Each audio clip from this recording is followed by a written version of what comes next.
ওরে আবু মাহজুরা, কেমন দেখা যায় তোমারে, তুমি সামনের চুল কাটো না কেন?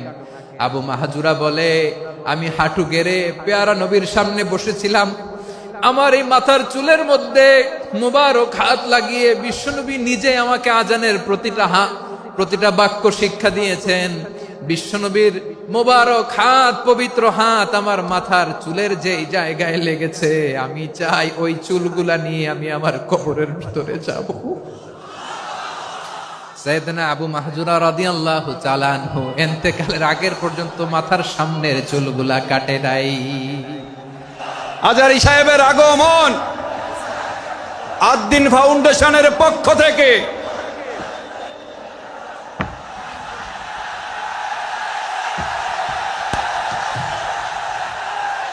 লিল্লাহে তাকবীর, লিল্লাহে তাকবীর। মিজান ভাইয়ের আগমন, শুভেচ্ছা স্বাগতম। মিজান ভাইয়ের আগমন, লিল্লাহে তাকবীর, লিল্লাহে তাকবীর। সম্মানিত হাজিরিন, আপনারা ভালো আছেন সবাই? শীতে কষ্ট হচ্ছে না?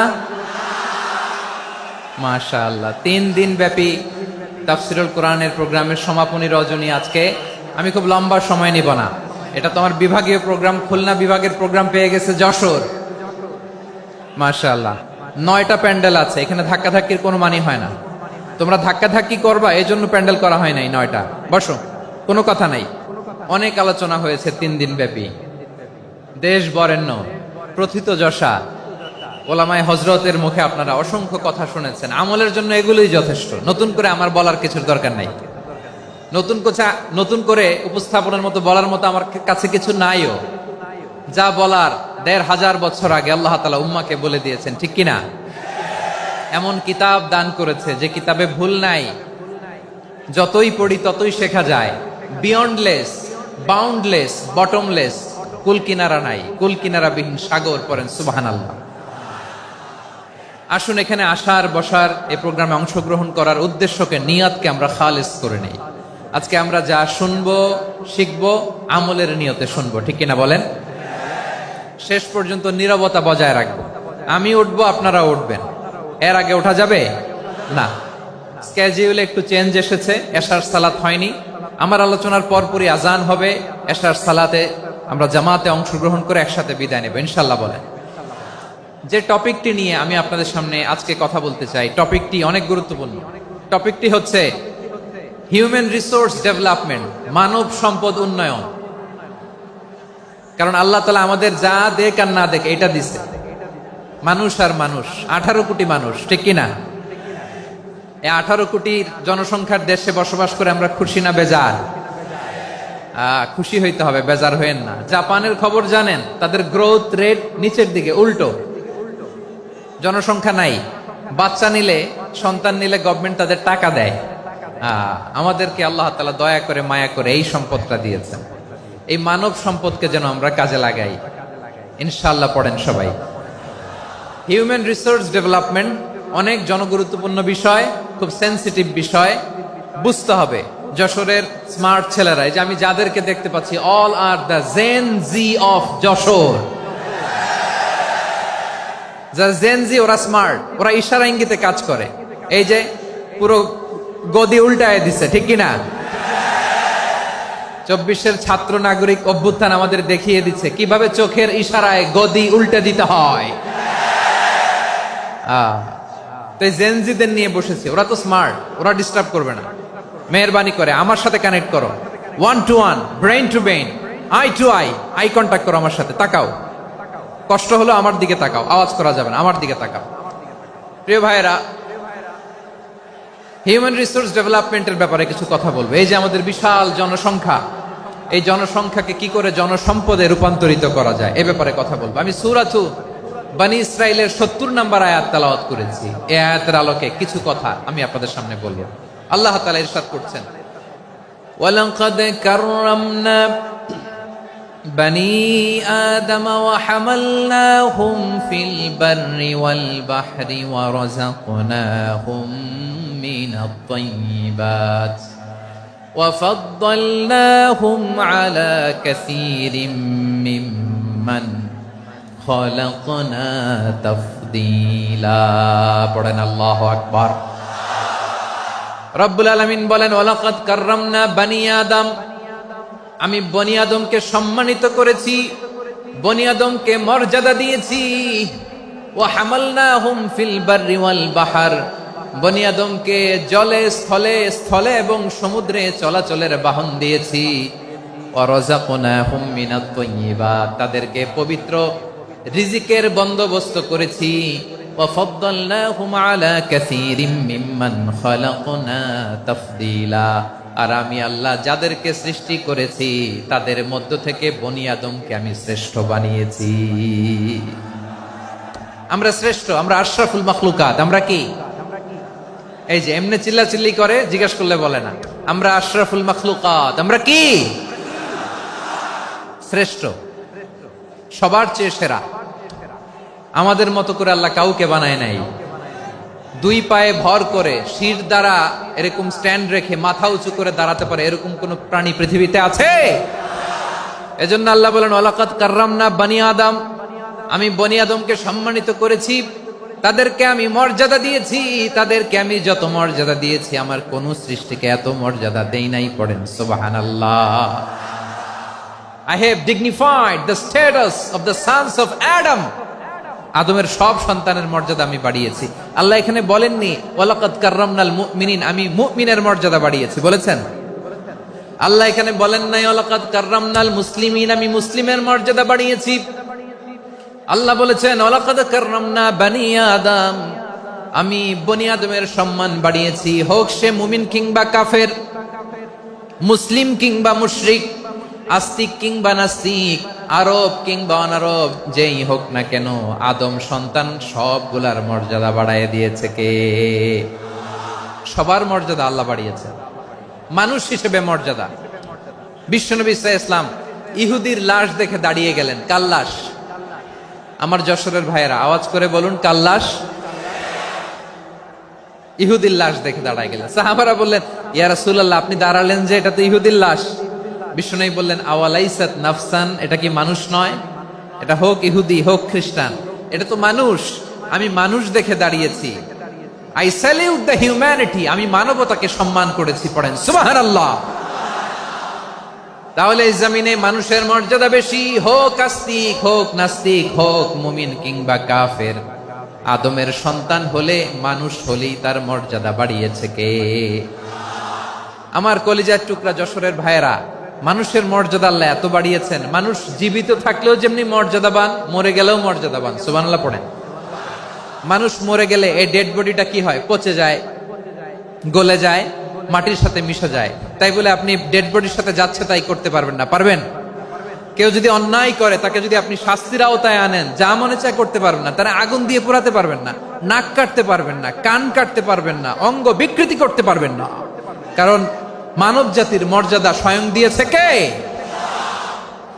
ডেড বডি পচে যাবে, গলে যাবে। তারপরে ইসলাম বলে না, খবরদার, এই মরা লাশটারও একটা মর্যাদা আছে না নাই? ইসলাম বলে এই লাশটা গলে যাবে, পচে যাবে, কিন্তু এটার অমর্যাদা করো না।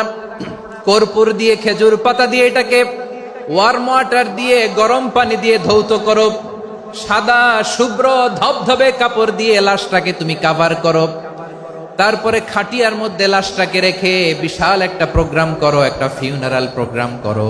ওই প্রোগ্রামের ডানে বায়ে পেছনে লাশটারে রাখলে হবে না, প্রোগ্রামের একেবারে সামনটাতে তুমি লাশটাকে রাখো। সুবহানাল্লাহ। একটা ফিউনারাল প্রোগ্রাম করতে হবে, তাকে শেষ বিদায় জানাতে হবে, যেটাকে আমরা জানাজা বলি। কি বলি? জানাজা মানে মাইয়েতের জন্য দোয়া, তার জন্য দোয়া করা হয়।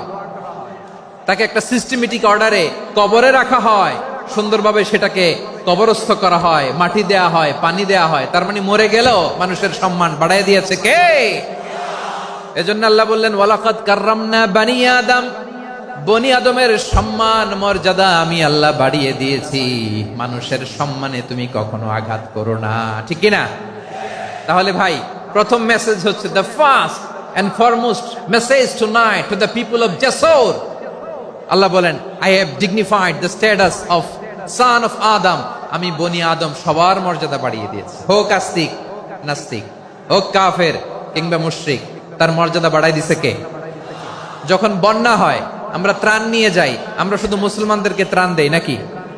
হ্যাঁ, আমরা মুসলমানকেও দেই, অমুসলমানকেও দেই, হিন্দুকেও দেই, বৌদ্ধকেও দেই। যেখানেই মানবতা বিপন্ন সেখানে ইসলামের হেল্পিং হ্যান্ড আছে না নাই? সুবহানাল্লাহ, কি দিন আমরা পেয়েছি, কি বিধান আমরা পেয়েছি। ওয়ালাকাদ কাররামনা বানি আদম, আমি বনি আদমকে সম্মানিত করেছি। এরপর আল্লাহ বললেন, ওয়া হামালনাহুম ফিল বাররি ওয়াল বাহর, মানুষকে স্থলে এবং সমুদ্রে চলাচলের বাহন আমি দিয়েছি। স্থলে কিভাবে চলবে, জলে কিভাবে চলবে, এই বাহনের ব্যবস্থা করেছে কে? এই জেনজি, এই স্যামড়া, ইরাম করতেছো কিসের জন্য? হ্যাঁ, ইরাম করলে চলবি? হ্যাঁ, বস বস বস বস, আওয়াজ করতেছো কেন? দিবানা, কথা বলতে দিবানা আমাকে? তো এইটা বুঝি তোমাদের ভালোবাসার নমুনা? তোমাদের ভালোবাসার কারণে যদি আমি কোথাও দাঁড়াতেই না পারি, কোথাও বসতে না পারি, কোথাও দুটা কথা বলতে না পারি, এই ভালোবাসা দিয়ে কি হবে আমার? বরং ঘামতে ঘামতে ঘর্মাক্ত হব, রক্তাক্ত হব। কিন্তু সেন্ট্রাল থেকে, সেন্ট্রালি যে ইনস্ট্রাকশন আসবে, সেই ইনস্ট্রাকশনের এক চুল আমরা ডানে বায়ে যাব না। এইটা গণজাগরণের জন্য এইটা দরকার, ইসলামী বিপ্লবের জন্য এইটা দরকার। তো আধা ঘন্টা ধরে যদি তোমাদেরকে থামানোই না যায়, এই লস্কর দিয়ে আমি কি করব? আল্লাহর ওয়াস্তে নো নো নো স্লোগান, চুপচাপ একেবারে আমার দিকে তাকাও। আল্লাহ বললেন, ওয়া হামালনাহুম ফিল বাররি ওয়াল বাহর, জলে স্থলে আমি চলাচলের যানবাহনের ব্যবস্থা করেছি। আমরা স্থলে ঘোড়ার উপরে চড়ি, উটের উপরে চড়ি, গাড়ির উপরে চড়ি। এই যে গাড়ির ইঞ্জিন বানাইছি আমরা, এটার মেধা দিয়েছে কে? আবার সাগরের মধ্যে আমরা নৌযান, জলযান, বড় বড় জাহাজ দিয়ে এক মহাদেশ থেকে আরেক মহাদেশ যাই, এক দেশ থেকে মালামাল গুলো আরেক দেশে পাঠাই। সাগরের ভেতরে নৌকাগুলোরে ধরে রাখলো কে? ওয়াল ফুলকিল্লাতী তাজরি ফিল বাহরি বিমা ইয়ানফাউন নাস, মানুষের উপকার আছে এরকম সরঞ্জামাদি নিয়ে সাগরের উপরে বিশাল বিশাল জলযানগুলো চলে। এগুলো ডুবে যায় না, কাত হয়ে যায় না, পড়ে যায় না। এগুলোকে স্থিতিস্থাপকতাকে ঠিক করে রাখলো কে? আপনারা জাহাজ দেখেছেন? জাহাজ, হ্যাঁ, বাড়ি চট্টগ্রাম হইলে দেখতে পারতেন। দেখছেন? বিশাল বিশাল জাহাজ, বিশাল জাহাজ মালামাল নিয়ে এক মহাদেশ থেকে আরেক মহাদেশে যায়। গত মাসে আমার জাপান সফর ছিল। এই যে বাংলাদেশে যে গাড়িগুলো চালান, বেশিরভাগ গাড়ি আসে কিন্তু জাপান থেকে। হাজার হাজার গাড়ি একটা জাহাজ বহন করতে পারে, হাজার হাজার গাড়ি। এটাতে সাগরের মধ্যে ভাসাইলো কে? সবাই বলুন, ভাসালো কে? হাজার হাজার গাড়ি নিয়ে জাপানিজ গাড়িগুলো আমাদের চট্টগ্রামের এয়ারপোর্টের বন্দরে ভিড়ে। যুক্তরাষ্ট্রে আমি দেখেছি বিশাল বিশাল জাহাজ। আপনারা টাইটানিক জাহাজের নাম শুনেছেন? টাইটানিকেরও 8 গুণ 10 গুণ বড়। সুবহানাল্লাহ কইবেন না? টাইটানিক জাহাজের 8 গুণ 10 গুণ বড় একটা জাহাজ আছে, আইকন অফ দ্য সি, আমি দেখে এসেছি। রয়্যাল ক্যারিবিয়ান দেখে এসেছি। সাগরের সামনে জেটিতে যখন দাঁড়ালাম, জাহাজটা যখন যায়, আমার মনে হচ্ছে একটা শহর, গোটা শহর, the entire city is floating on the water. পুরো একটা শহর মনে হয় পানির উপর দিয়ে ভেসে যাচ্ছে। পড়েন সুবহানাল্লাহ। এই যে আইকন অফ দ্য সি, এই ক্রুজ, এই জাহাজটা, এটার ভিতরে স্টেডিয়াম আছে। কিসের ভিতরে স্টেডিয়াম? কথা বুঝে নাই বোধহয়। স্টেডিয়াম কিসের ভিতর? সুইমিং পুল আছে, শপিং মল আছে, রেস্টুরেন্ট আছে, ক্লাব আছে, 3000 4000 রুম বিশিষ্ট, কক্ষ বিশিষ্ট হোটেল আছে। এই সবগুলোর নিয়ে এগুলো চলে সাগরের এই দোলার মধ্যে, জলোচ্ছ্বাসের মধ্যে। এই সাগরের ভেতরে এই জাহাজগুলোর ভাষায় রাখছে কে? সূরা আর রহমানে আল্লাহ তাআলা বললেন, ওয়ালাহুল জাওয়ারিল মুনশাআতু ফিল বাহরি কাল আ'লাম ফাবিআইয়ি আলা, সবাই পড়েন ফাবিআইয়ি আলাই রাব্বিকুমা তুকাযযিবান। পাহাড় সম বড় বড় জাহাজগুলো মাল বোঝাই করে সাগরের মধ্যে ভেসে বেড়ায়, এগুলো দিয়ে মালামাল বহন করা যায়, মানুষরা এক দেশ থেকে আরেক দেশে যায়। এই জাহাজগুলোর সাগরের ভেতরে ভাসায় রাখলো কে? এই আয়াতের ভেতরে আল্লাহ তাআলা সূরাত বনী ইসরাঈলের এই চমৎকার আয়াতের ভেতরে আল্লাহ তাআলা বেসিক্যালি মানব জাতির প্রতি তার 4টি স্পেশাল অনুগ্রহের কথা বলেছেন। কয়টি? 2টা বলে ফেলছি। 1 নাম্বার ওয়ালাকাদ কাররামনা বনী আদম, আমি বনী আদমের সম্মান বাড়াইছি। নাকি মুসলমানদের? নাকি মুসল্লিদের? কার সম্মান বাড়িয়েছি? বনী আদমের। তাহলে human dignity, the first part of the verse talks about the human dignity. 2 number অংশ আল্লাহ তাআলা বললেন ওয়া হামালনাহুম ফিল বাররি ওয়াল বাহর, স্থলে এবং সমুদ্রে আমি তাদের জন্য চলাচলের বাহন দিয়েছি। সুবহানাল্লাহ। তার মানে smooth movement on land and sea, জলে এবং স্থলে যাতে আমরা স্মুথলি মুভ করতে পারি আল্লাহ তাআলা দিয়েছেন। 3 নাম্বার আল্লাহ তাআলা বললেন ওয়া রাযাকনাহুম মিনাত তাইয়্যিবাত, মানুষের জন্য আমি পবিত্র রিজিকের ব্যবস্থা করেছি। জলে এবং স্থলে যত প্রাণী আছে সবগুলা প্রাণীকে রিজিক দেয় কে? আমাদেরকে রিজিক দেয় কে? সাগরের মাছগুলোকে, বড় বড় তিমি মাছগুলোরে রিজিক দেয় কে? বাতাসের মধ্যে ভেসে বেড়ানো বড় বড় পাখিগুলো, স্ক্যান্ডিনেভিয়ান কান্ট্রি থেকে লক্ষ লক্ষ কোটি কোটি পাখিগুলো যে এক দেশ থেকে আরেক দেশে ট্রান্সফার হয়, এগুলোর রিজিক দেয় কে?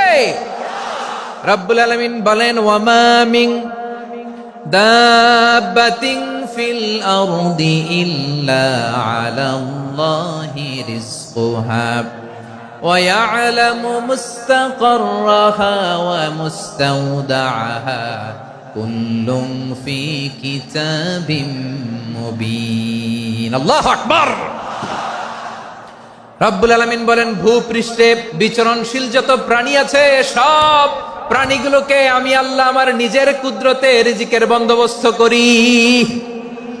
এই প্রাণীগুলো কোথায় থাকে, কোথায় যায়, সব জায়গায় আমি রিজিক পৌঁছে দেই। রিজিক কেউ দিতে পারে না, রিজিকের মালিক কে? রিজিকের মালিক তিনি আল্লাহ। এজন্য আল্লাহ তাআলা বললেন ওয়া রাযাকনাহুম মিনাত তাইয়্যিবাত।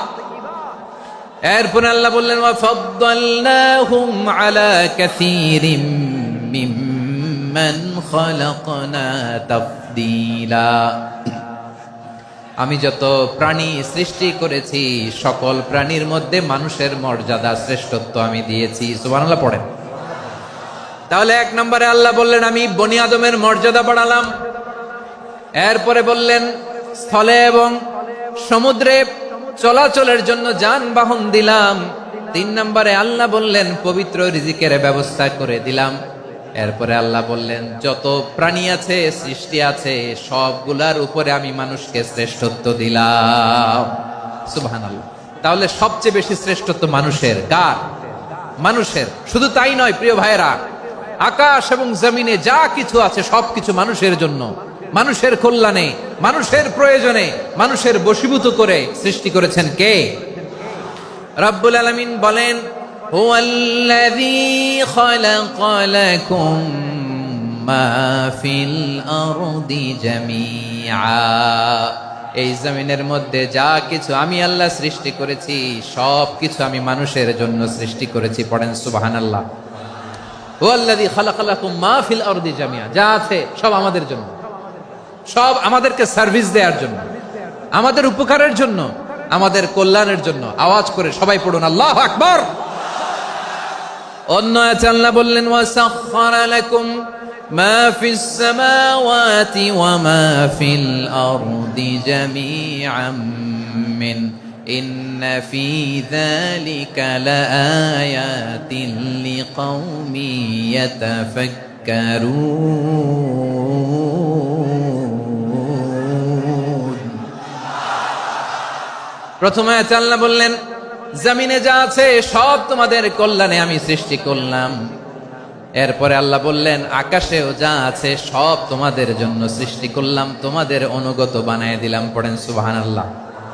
মানুষের কি ব্রেইন দেখেন, মানুষ জমিন ছেড়ে আকাশে চলে যায়। পাখি দেখে মানুষের শখ হলো, পাখি যেহেতু উঠতে পারে আমরাও পারবো। অরবিল রাইট, উইলবার রাইট, দুই ভাই মিলে আঁকাঝোঁকা করতে করতে করতে করতে প্লেন বানায় ফেললো। কোন সুবহানাল্লাহ। এখন পাখিও ওরে, আমরাও ওরি। এরপরেই মানুষের কৌতূহল থামে না এখানে, মানুষ চলে গিয়েছে চাঁদে। কোথায় গেছে? এখন কিন্তু চাঁদে জমি বিক্রি হয় জানেন। পৃথিবী নিয়ে মারামারি শেষ, রাশিয়া আমেরিকা এখন ধরছে চাঁদ আর মঙ্গল গ্রহ। এখন চাঁদে জমি বিক্রি হয়, মঙ্গলে জমি বিক্রি হয়। এই চাঁদ, মঙ্গল, বৃহস্পতি, শনি সব আল্লাহ তাআলা আমাদের জন্য বানিয়েছেন। সুবহানাল্লাহ পড়েন। মানুষ সাগরের উপরে চড়ে, শূন্যে ভেসে বেড়ায়, পাহাড় কেটে সুড়ঙ্গ বানায়, টানেল বানায়। মানুষ ব্রডব্যান্ডের লাইন নিয়ে যায় সাগরের ভেতর দিয়ে, এক দেশ থেকে আরেক দেশে, এক মহাদেশ থেকে আরেক মহাদেশে। সুবহানাল্লাহ পড়েন। তার মানে গোটা বিশ্বের সবকিছুর উপরে control, superiority over all creatures, সবকিছুর উপর কন্ট্রোল, মনিটরিং, নিয়ন্ত্রণ, এটা প্রতিষ্ঠা করে দিয়েছে কে? এজন্যই মানুষের শ্রেষ্ঠত্ব। ওয়ালাকাদ কাররামনা বানি আদম, আমি বনি আদমের সম্মান বাড়িয়েছি, মর্যাদা আমি বাড়িয়ে দিয়েছি এই কারণে, কারণ মানুষ সবকিছুর উপর নিয়ন্ত্রণ নিতে পারে। মানুষকে নিয়ে এই কোরআনের সব আলোচনা, মানুষকে নিয়ে এই কোরআনের সব। তাই কোরআনের কেন্দ্রীয় আলোচ্য বিষয় হচ্ছে মানুষ। কোরআনের কেন্দ্রীয় আলোচ্য বিষয় কি? যশোরের ভাইয়েরা বুঝে থাকলে সবাই বলবেন, কোরআনের কেন্দ্রীয় আলোচ্য বিষয় কি? এই যে আমি মূল আলোচনায় যাচ্ছি এখন। কেন মানুষ কোরআনের কেন্দ্রীয় আলোচ্য বিষয়? এই যে ভাইয়েরা, এই যে হাত জোর করে, এই যে Jessore Gen Z, the smart people of Jessore, হাত জোর করে বলতেছে, হাত জোর করে তোদের কাছে আল্লাহর দোহাই লাগে, স্টপ স্টপ। শুরুতে একবার বলেছে, জায়গা না হলে আস্তে আস্তে ধাক্কা দিবা, সামনে না পিছনে, দিয়ে দিয়ে বেরোয় চলে যাও। এলইডিতে দেখো, এই যে এই যে আল্লাহর ওয়াস্তে, জায়গা না হলে ওদিকে যাও। কোরআনের মাহফিলে বিশৃঙ্খলা, এটা কাফিরদের আলামত। কাফিররা শীষ দিত, শীষ। বিশ্বনবী কোরআনের তাফসির করলে কাফিররা শীষ দিত আর ক্ল্যাপিং করত, হুইসেল এন্ড ক্ল্যাপিং। তো আমরা কি এখানে বিশৃঙ্খলা করতে আসছি? তো বারবার থামানো লাগে কেন? কোনো আওয়াজ হবে না, বললাম তো, স্টপ। আওয়াজ করে বলুন, কোরআনের কেন্দ্রীয় আলোচ্য বিষয় কি? সবাই বলেননি। এতগুলো মানুষ উত্তর দিলে এতটুকু আওয়াজ হয়, অন্তত আমি বিশ্বাস করি না। যশোর, আওয়াজ করে বলো, কোরআনের কেন্দ্রীয় আলোচ্য বিষয় কি? মানুষ। এই মানুষ কোরআনের কেন্দ্রীয় আলোচ্য বিষয়। মানুষকে আল্লাহ স্বাধীনতা দিয়েছেন। ফামান শাআ ফালইউমিন ওয়া মান শাআ ফালইয়াকফুর। চাইলে মুমিন হতে পারো, চাইলে কাফের হতে পারো, তোমার ইচ্ছা। তবে জেনে রাখো, মুমিন হলে পাবা জান্নাত, কাফির হলে পাবা জাহান্নাম। নাও দ্য ডিসিশন ইজ ইয়ার্স। সিদ্ধান্ত তোমার, জান্নাতে যাবা না জাহান্নামে যাবা। যশোরের ভাইয়ের আওয়াজ করে বলুন, কই যেতে চান, জান্নাতে না জাহান্নামে? ডান দিকে না বাম দিকে? ডানপন্থী না বামপন্থী? চিল্লা চিল্লি না চুপচাপ? চুপচাপ কয়ে আবার চিল্লাচিল্লি শুরু করে দিচ্ছে। মাশাআল্লাহ। তাহলে কোরআনের কেন্দ্রীয় আলোচ্য বিষয় মানুষ। আমার সাথে থাকতে হবে, তোমাদেরকে নিয়ে আমি আলোচনা শেষ পর্যন্ত যাব। অনেক গুরুত্বপূর্ণ কথা বাকি আছে, আমাকে সহযোগিতা করতে হবে। মাশাআল্লাহ, এই তো ঠান্ডা হয়েছে। হ্যাঁ, ঠিক আছে ঠিক আছে ঠিক আছে। মানুষকে আল্লাহ এত স্বাধীনতা দিয়েছেন, মানুষ চাইলে অনেক ভালো হইতে পারে। ভালোর রাস্তাও খোলা, খারাপ হওয়ার রাস্তাও খোলা। ভালো হইলে মানুষ অনেক ভালো, খারাপ হইলে অনেক খারাপ।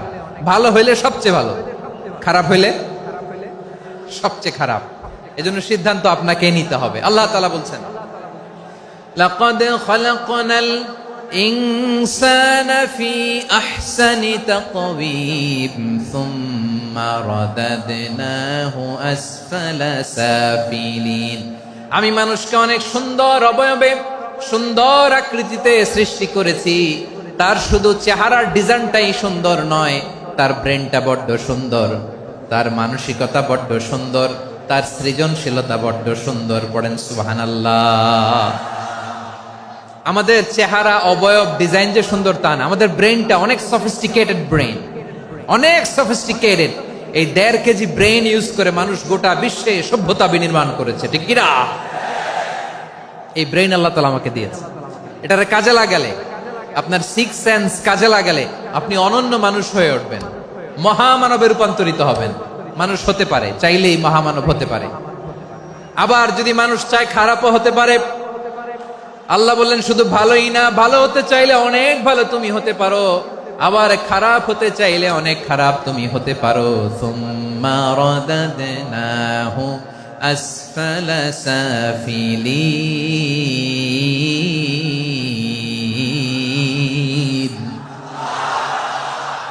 খারাপ হলে একেবারে খারাপ হতে পারো, নিকৃষ্ট হলে একেবারে নিকৃষ্ট হতে পারো, ভালো হলেও ভালো হতে পারো। কোন সুবহানাল্লাহ।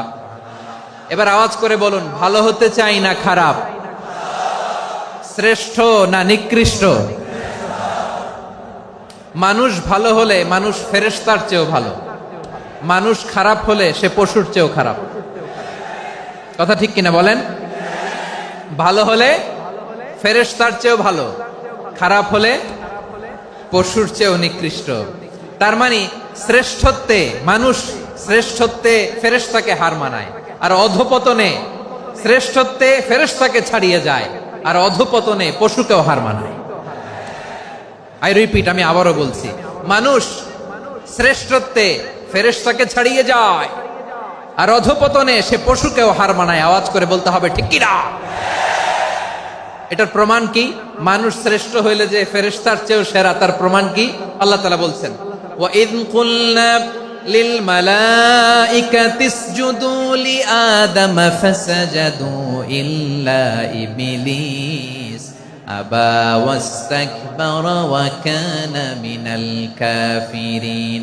আল্লাহ বলেন, স্মরণ করো সে সময়ের কথা যখন আমি ফেরেশতাদেরকে বললাম, ও ফেরেশতারা আদমকে সেজদা দাও। সব ফেরেশতারা সম্মান সূচক সেজদা আদমকে দিল, তারা আদমের জন্য সেজদায় লুটিয়ে পড়লো, একজন ছাড়া, তার নাম ইবলিস। আওয়াজ করে বলেন তার নাম কি? সে অহংকার প্রদর্শন করলো, সে কাফের হয়ে গেল, বাকি সব ফেরেশতারা সেজদা দিল। সুবহানাল্লাহ। আবার আদম আলাইহিস সালামকে আল্লাহ জিজ্ঞেস করলেন, সব বলে দিল উত্তর, কিন্তু ফেরেশতাদেরকে একই প্রশ্ন জিজ্ঞেস করলেন, তারা উত্তর করতে পারে নাই। তার মানে এর মধ্য দিয়ে প্রমাণিত হয়, মানুষ ভালো হলে ফেরেশতার চেয়েও ভালো, ফেরেশতার চেয়েও মানুষের মর্যাদা বাড়িয়ে দিয়েছে কে? সব নূরের ফেরেশতা যখন মাটির আদমকে সেজদা দেয়, এটা প্রমাণ করে ফেরেশতার চেয়েও মানুষের মর্যাদা বাড়িয়ে দিয়েছে কে?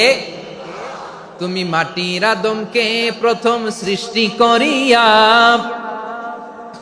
ঘোষণা করিয়া দিলে শ্রেষ্ঠ বলিয়া, তাই তো নূরের ফেরেশতা করে আদমকে সেজদা। ঠিক কিনা বলেন?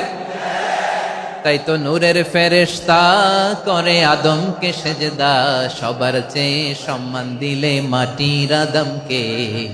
আল্লাহু আল্লাহু তুমি জাল্লে জালালুহু, শেষ করা তো যায় না গে তোমার গুণগান। পড়েন না? পড়েন। আল্লাহু আল্লাহু তুমি জাল্লে জালালুহু, শেষ করা তো যায় না গে তোমার গুণগান। আল্লাহু আল্লাহু। আল্লাহু আকবার। আদমের মর্যাদা বেশি, মানুষের মর্যাদা বেশি, মানুষ শ্রেষ্ঠ, তার প্রমাণ নূরের ফেরেশতা মাটির আদমকে সেজদা করে। আওয়াজ করে বলেন ঠিক কিনা? তাহলে মানুষ ভালো হলে ফেরেশতার চেয়ে ভালো, আবার মানুষ যদি খারাপ হয় সে পশুর চেয়েও খারাপ, অধপতনে পশুত্বকে হার মানায়। তার প্রমাণ, তার প্রমাণ কি? তার প্রমাণ হচ্ছে যশোরের ভাইরা দেখবেন পত্রিকায় নিউজ পেপারে মাঝে মাঝে এরকম দেখা যায়, এক মানুষ আরেক মানুষকে হত্যা করে 20 টুকরা করে বস্তার ভিতরে ভরেছে। আপনারা এই নিউজ পড়েন নাই না? দেখেন নাই? দেখছেন? মানুষ মানুষকে হত্যা করে কয় টুকরা? জোরে বলেন। এখানেই ক্ষান্ত হয় না, আবার কোথায় ভরছে? বস্তার ভেতরে। আচ্ছা, বুঝে থাকলে আওয়াজ করে বলেন, কোনদিন শুনছেন একটা হাতি আর একটা হাতিকে হত্যা করে 20 টুকরা করছে, এরপরে বস্তার ভিতরে ভরছে? হয়েছে? তাহলে দেখেন, মানুষ যদি খারাপ হয় সে পশুকেও হার মানায়। চিল্লায় বলো ঠিক কিনা? এমনও দুশ্চরিত্র মানুষ আছে যার বদ নজর থেকে, যার নজর থেকে 6 মাসের ছোট্ট মেয়ে থেকে শুরু করে 80 বছরের বৃদ্ধারাও নিরাপদ নয়। পশুকেও হার মানে। মানুষ মানুষের ঘর জ্বালিয়ে পুড়ে মেসাকার করে দেয়, জনপদের পর জনপদ জ্বালায় দেয়, এরকম আছে না নাই? বোমা মেরে শহরগুলো উড়িয়ে দেয়। এই যে ইসরায়েল গাজার মধ্যে যে অ্যাটাক করেছে, এরা মসজিদ মানে নাই, মসজিদে বম ফেলেছে। এরা খ্রিস্টানদের চার্চ গির্জা মানে নাই, গির্জায় বম ফেলেছে। পৃথিবীর ইতিহাসে never happened in the history of the world that someone bombed on a hospital, on a ICU center. এমন হাসপাতাল যেখানে আইসিইউর রোগীরা আছে, ওই হাসপাতালের উপরও ইসরায়েলি সৈনিকেরা বোমা মেরেছে। জোরে বলেন ঠিক কিনা? এরা মানুষ? আওয়াজ করে বলেন, এরা মানুষ না। প্রিয় ভাইয়েরা, চোখ কান নাক মুখ থাকলেই মানুষ না। যা সামনে দেখেন এগুলো সব মানুষ না, এগুলো জনসংখ্যা। এগুলো কি? সবাই বলুন, এগুলো কি? বাড়ছে জনসংখ্যা, কমছে মানুষ। বাড়ছে জনসংখ্যা, কমছে। এই দুনিয়া এখন তো আর সেই দুনিয়া নাই, মানুষ নামের মানুষ আছে, দুনিয়া বোঝাই, সেই মানুষের ভিড়ে আমার আসল মানুষ নাই। ঠিক কিনা? আসল মানুষের বড্ড অভাব, আসল মানুষের বড্ড অভাব। আমার ভাইয়েরা, মানুষ খারাপ হলে পশুকেও হার মানায়। আচ্ছা, আওয়াজ করে বলেন, এই যশোরের ছেলেরা এদিক তাকাও, আওয়াজ করে বলো, যে ইসরায়েলি সোলজাররা উপর থেকে বোমা মারলো, তারাও মানুষ? তারাও কি?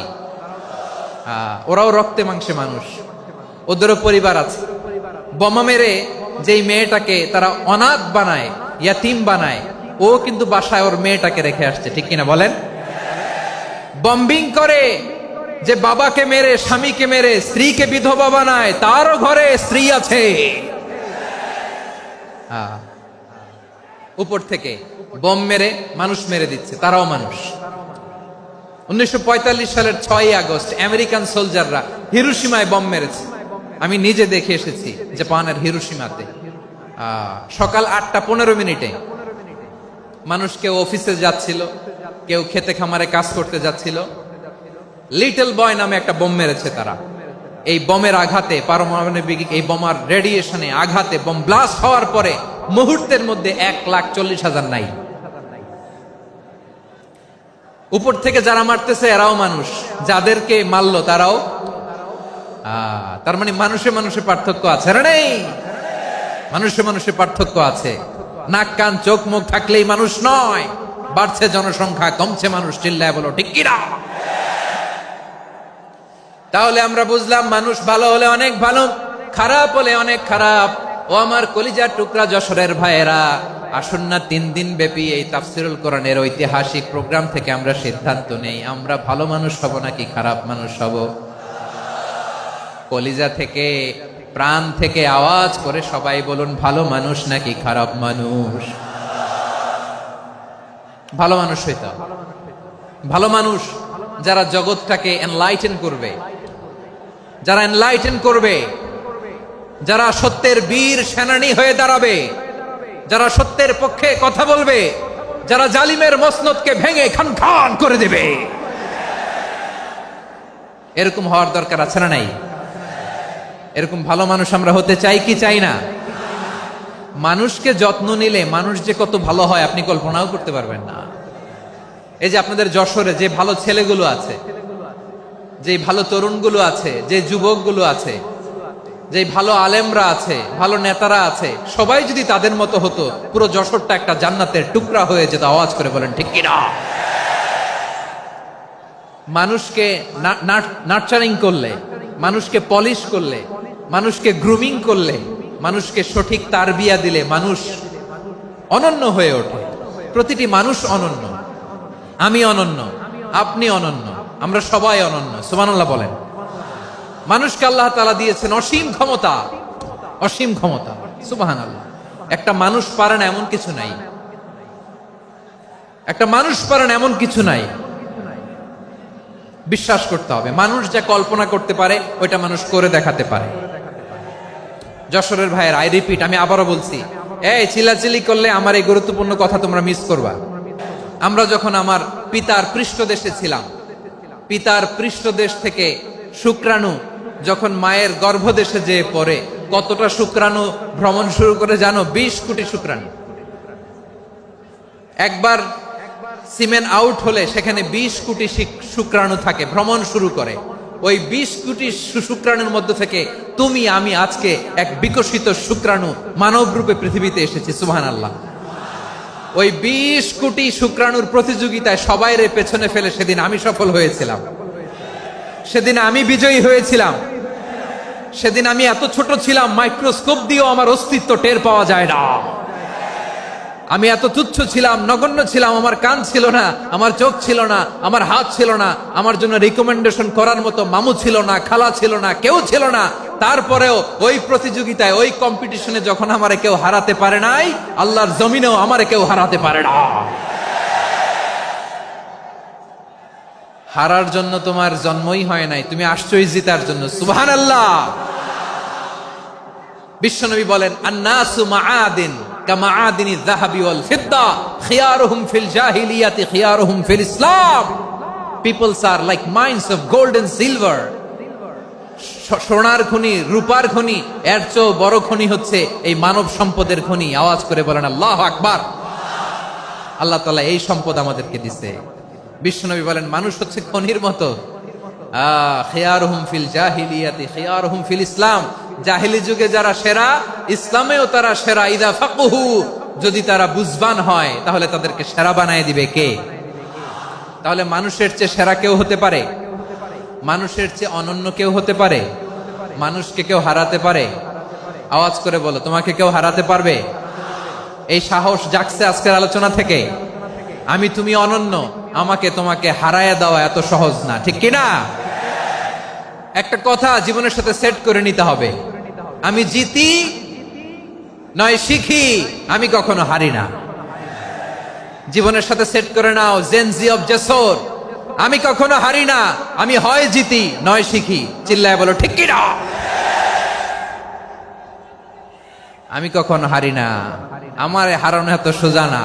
কি সাহস জাগছে? বুকে সাহস জাগছে? তাকবীর পড়ো, লিল্লাহে তাকবীর। তাহলে বিশ্বনবী বললেন, নাসু মাআদিন, মানুষ হচ্ছে খনি। এই ধাক্কা ধাক্কি আমি জানি এগুলো ভালোবাসার ধাক্কা ধাক্কি, এজন্য আমি সহ্য করে নেই। এগুলো যে ভালোবাসার ধাক্কা ধাক্কি এটা আমরা বুঝি। পৃথিবীর কোন আইন, সিকিউরিটি প্রটোকল দিয়ে এটারে মানানো যাবে না, কারণ এটা তো ভালোবাসা, লাভ। লাভ কোনো আইন কানুন দিয়ে বাধা যায় না, মানানো যায় না, ঠিক কিনা বলো?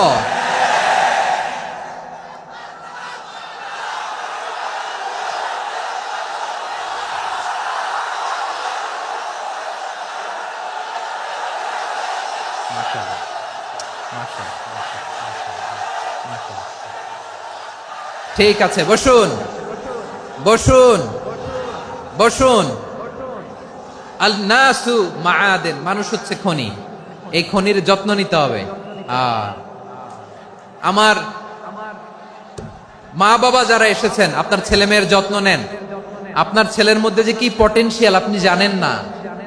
আপনার এই ছোট্ট অবুজ ছেলেটাই আগামী দিনের শায়েখ আহমদুল্লাহ হবে।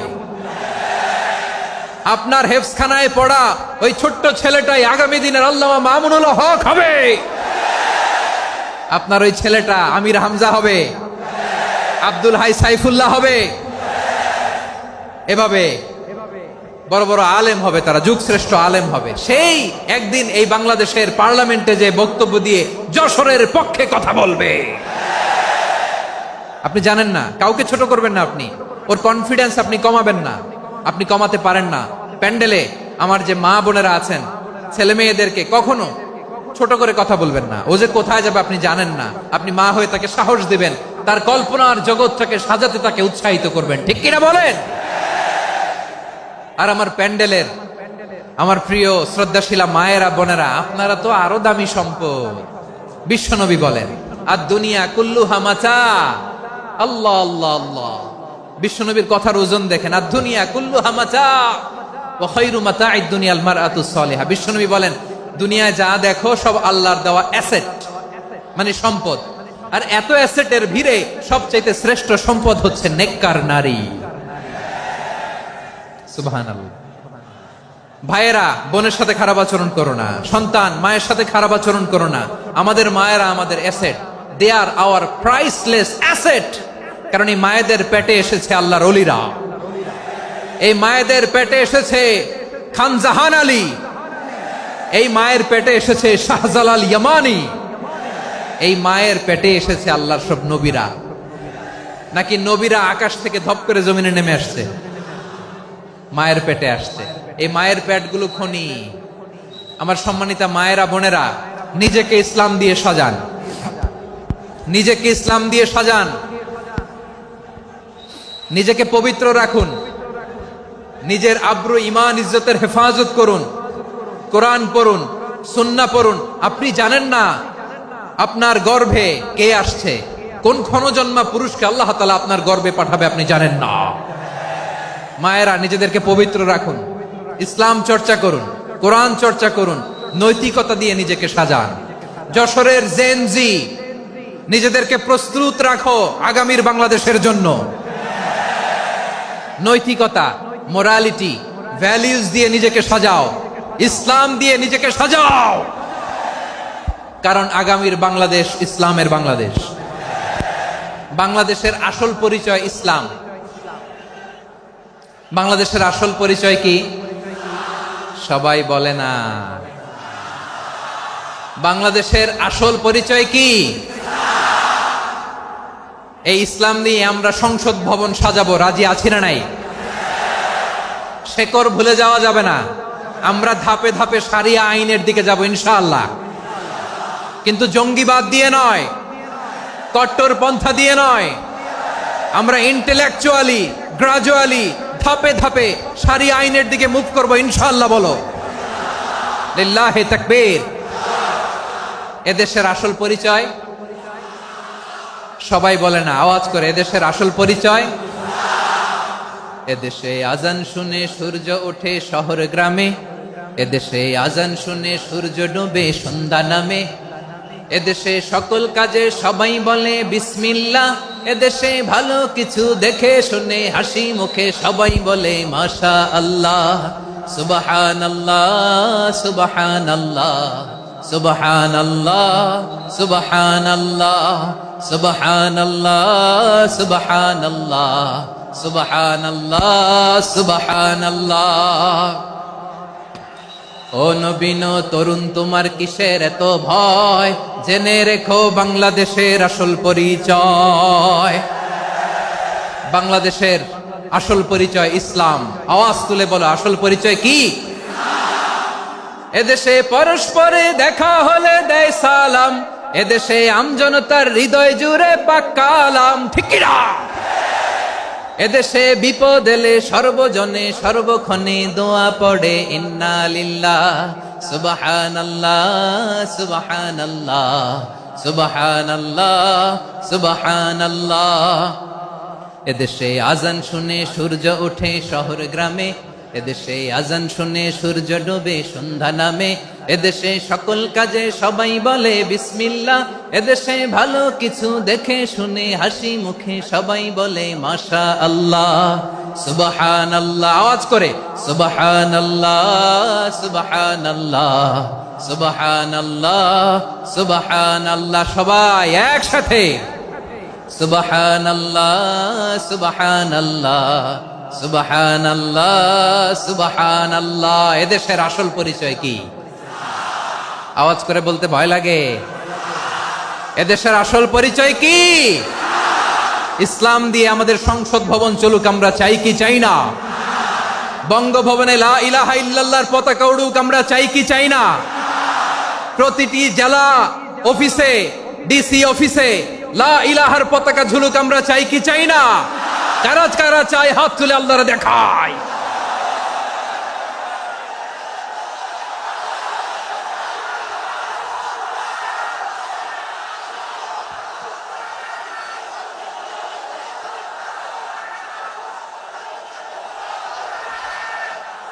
মাশাআল্লাহ, মাশাআল্লাহ, মাশাআল্লাহ, মাশাআল্লাহ। যশোর, আওয়াজ করে বলো, ভালো মানুষ না খারাপ মানুষ? বুঝে বলছো তো? মানুষ ভালো হলে যে কত ভালো। এই মানুষকে যত্ন নিলে, মানুষকে মানুষ বানালে যে সে কি হতে পারে শুনবা? হ্যাঁ, নাকি মোনাজাত দিয়ে দিব? শুনবা? তাহলে থামতে হবে। থামো, আমি যখন বলবো থামো থামো, তাকবীরের সময় দিলে তাকবীর। থামো থামো। মানুষকে যত্ন নিলে, এই এদিকে এদিকে, ড্রোন নামায় ফেলো। হয়েছে, ড্রোনের ফুটেজ হয়ে গেছে, এবার ড্রোন নামায় ফেলো। আমার দিকে তাকাও। মানুষকে, তোমরা এদিক সেদিক তাকালে তো গুরুত্বপূর্ণ পয়েন্ট মিস হয়ে যাবে। এদিকে এদিকে, হ্যাঁ ঠিক আছে, এদিকে। মানুষকে যত্ন নিলে মানুষের মধ্যে যারা কি পটেনশিয়াল রেখেছে, আমি জাপানের দুইটা উদাহরণ দেই। জাপানের, এই এই এভাবে এভাবে হবে, হয় বসো নয় পেছনে, কথা নাই, কথা তো বলাই যাবে না, হারাম কথা বলা আছে, একেবারে চুপ। আজকের জন্য হারাম করে দিছে আমি, এই কিছু সময়ের জন্য একেবারে নিষিদ্ধ। জাপানের দুইটা উদাহরণ দেই, খেয়াল করে একটু শুনেন, বুঝবেন। আল্লাহ, 2022 সালে জাপানের সাথে জার্মানির খেলা, ফিফা ওয়ার্ল্ড কাপ 2022। এক পক্ষে জাপান, আরেক পক্ষে কোন দেশ? কথা শুনে নাই। এক পক্ষে কোন দেশ, আরেক পক্ষে সবাই। এক পক্ষে, আরেক পক্ষে। ওই খেলায় জিতেছিল জাপান, জিতেছিল 22 সালের এই ফিফা ওয়ার্ল্ড কাপে। জাপান ফুটবল খেলায় জিতে, as a part of their celebration, তারা খেলার পরে পুরো স্টেডিয়ামটারে ক্লিন করে। The fan base of Japan, lakh lakh মানুষ খেলা দেখতে যায়, তো এত ডাস্টবিনও তো নাই, তো যারা ডাস্টবিনে জায়গা পায় নাই, তারা এই যে চকলেটের প্যাকেট, পানির বোতল, চিপসের প্যাকেট, তারা এদিকে সেদিকে রেখে দিয়েছে। জাপানের ভক্তরা, জাপানের ফলোয়াররা, as a part of their celebration, তারা খেলার পরে পুরো স্টেডিয়ামের সব ময়লা আবর্জনা ক্লিন করে তারপরে বিদায় নিয়েছে। তাদেরকে কি ক্লিন করার দায়িত্ব দেওয়া হয়েছিল? এই যশোর, জাপানের যে ছেলেরা খেলা দেখতে গেছিল, ওদেরকে কি ক্লিন করার দায়িত্ব দিছিল? তারা কি স্টেডিয়ামের পরিচ্ছন্নতা কর্মী? তাদের আকল, তাদের সিক্স সেন্স তাদেরকে বলেছে। ছোটবেলা থেকে জাপান গভর্নমেন্ট ওদেরকে এত পরিচ্ছন্নতা শেখায়, ক্লিনলিনেস অ্যাওয়ারনেস ক্যাম্পেইন করায়। ক্লাসে আমি দেখেছি, ক্লাসে নিজের বেঞ্চ নিজে মুছে, ক্লাসের মাঝখানে একটা সময় দেয়, নিজের টেবিল নিজে মুছে, নিজের ক্লাসরুমটা নিজে পরিষ্কার করে। রাস্তাঘাটে একটা ধুলা নাই, ময়লা নাই, একটা টিস্যু নাই। খেলার পরে গোটা বিশ্বকে তাক লাগিয়ে দিয়েছে। জাপানের ফ্যানরা সবার রেখে যাওয়া গার্বেজ, টিস্যু, বোতল পরিষ্কার করে তারপরে স্টেডিয়াম থেকে বিদায় নিয়েছে। আমরা কেন এমন হইতে পারলাম না? আমরা কেন এমন হইতে পারলাম না? জাপানের যারা এগুলো করছে, ওদের 3টা করে চোখ না? চোখ তো 3টা, জাপানা লাগো, জাপানা লাগো। হাত তো 4টা, কান তো 6টা। হ্যাঁ, নাকি আমার মতো 2 হাত 2 কানওয়ালা মানুষ? চোখে দেখলে ওটা মানুষ না। চিন্তা করছেন? তার মানে জাপানিজদেরকে যে গ্রুমিং করে শিখানোর মাধ্যমে পরিচ্ছন্ন বানানো গেছে, ওরা যেমনি মানুষ, আমরাও মানুষ। আমাদের সন্তানদেরকে শেখালে তারাও পারবে, পারবে কিনা? 2 নম্বর উদাহরণ বলি। চট্টগ্রাম ফেনীতে যারা গিয়েছেন, মেঘনা গোমতী ব্রিজ প্রকল্প নাম শুনছেন? মেঘনা একটা ব্রিজ পার হওয়া লাগে। এই মেঘনা গোমতী, এখানে 3টা ব্রিজ, কাঁচপুর সহ, এই 3টা ব্রিজের নির্মাণ কাজ, রেনোভেশনের কাজ দেয়া হয়েছিল জাপানের একটা কোম্পানিকে। কাকে? জাপানের কোম্পানির নির্মাণ শেষে 738 কোটি টাকা বেঁচে গেছিল, এটা গভর্নমেন্টের হাতে দিয়ে তারা বিদায় নিয়েছে। কত টাকা? 738 কোটি টাকা। যত প্রাক্কলিত ব্যয় নির্ধারণ করা হয়েছে, সব টাকা সরকার, তৎকালীন সরকার, 2019-এর সরকার, কারা ছিল তো জানেন? এই 2019-এর সরকার তাদেরকে দিয়েছে। তারা রিনোভেশন নির্মাণ শেষে 738 কোটি টাকা অতিরিক্ত বেঁচে গেছিল, এটা আবার গভর্নমেন্টের হাতে বুঝাই দিয়ে তারা বিদায় নিচ্ছে। আমরা কেন এমন হইতে পারলাম না? জাপানের ওরাও মানুষ, আমরাও মানুষ, তার মানে মানুষে মানুষে পার্থক্য আছে না নাই? আচ্ছা, জাপানের 2টা উদাহরণ দিলাম, এবার আমার দেশের 2টা উদাহরণ দিব না? বাংলাদেশের দুটা উদাহরণ দেয়। 1 নম্বর উদাহরণ, গত সপ্তাহে আপনারা জানেন কক্সবাজার আমার একটা প্রোগ্রাম ছিল, তো হেলিকপ্টারে গিয়েছিলাম। ফেনী জেলা যখন পার হচ্ছি আমি দেখলাম 3টা উইন্ডমিল চিনেন তো, বিশাল পিলার, 3টা-4টা পাখা থাকে, বায়ু বিদ্যুৎ কেন্দ্র, বাংলাদেশের প্রথম বায়ু বিদ্যুৎ কেন্দ্র এটা, মুহুরী প্রজেক্ট বলে ওটা সম্ভবত, মুহুরী প্রজেক্ট। তো সাগরের বাতাসের ঝাপটায় এটা ঘুরে এনার্জি হয়, ইলেকট্রিসিটি উৎপাদন হয়। তো আমি পাইলটকে বললাম, ভাই এগুলো থেকে কেমন ইলেকট্রিসিটি উৎপাদন হয়? কয় হুজুর একটু হয় না, কিছুই হয় না। কিছুই হয় না মানে? বলে হুজুর বাংলাদেশে যত উইন্ডমিল আছে এটার পাখা একটাও ঘুরে না। আল্লাহ, বলেন কি? তাহলে এই যে কোটি কোটি টাকা ব্যয় করে যে উইন্ডমিল, কয় হুজুর ভিতরে ফিটফাট, উপরে ফিটফাট, ভিতরে সদরঘাট। তার মানে কোটি কোটি টাকা দিয়ে এই উইন্ডমিল বানায়, এখানে কিছু নাই। দুর্নীতির আড্ডাখানা, আখড়াখানা বাংলাদেশ, ঠিক কিনা বলেন? আয় রে, জাপানিজরাও মানুষ, আমরাও মানুষ। আমার এক নিকটাত্মীয় সরকারি চাকরিজীবী, উনি আমাকে বললেন, বাংলাদেশের আরেকটা উদাহরণ দেখি।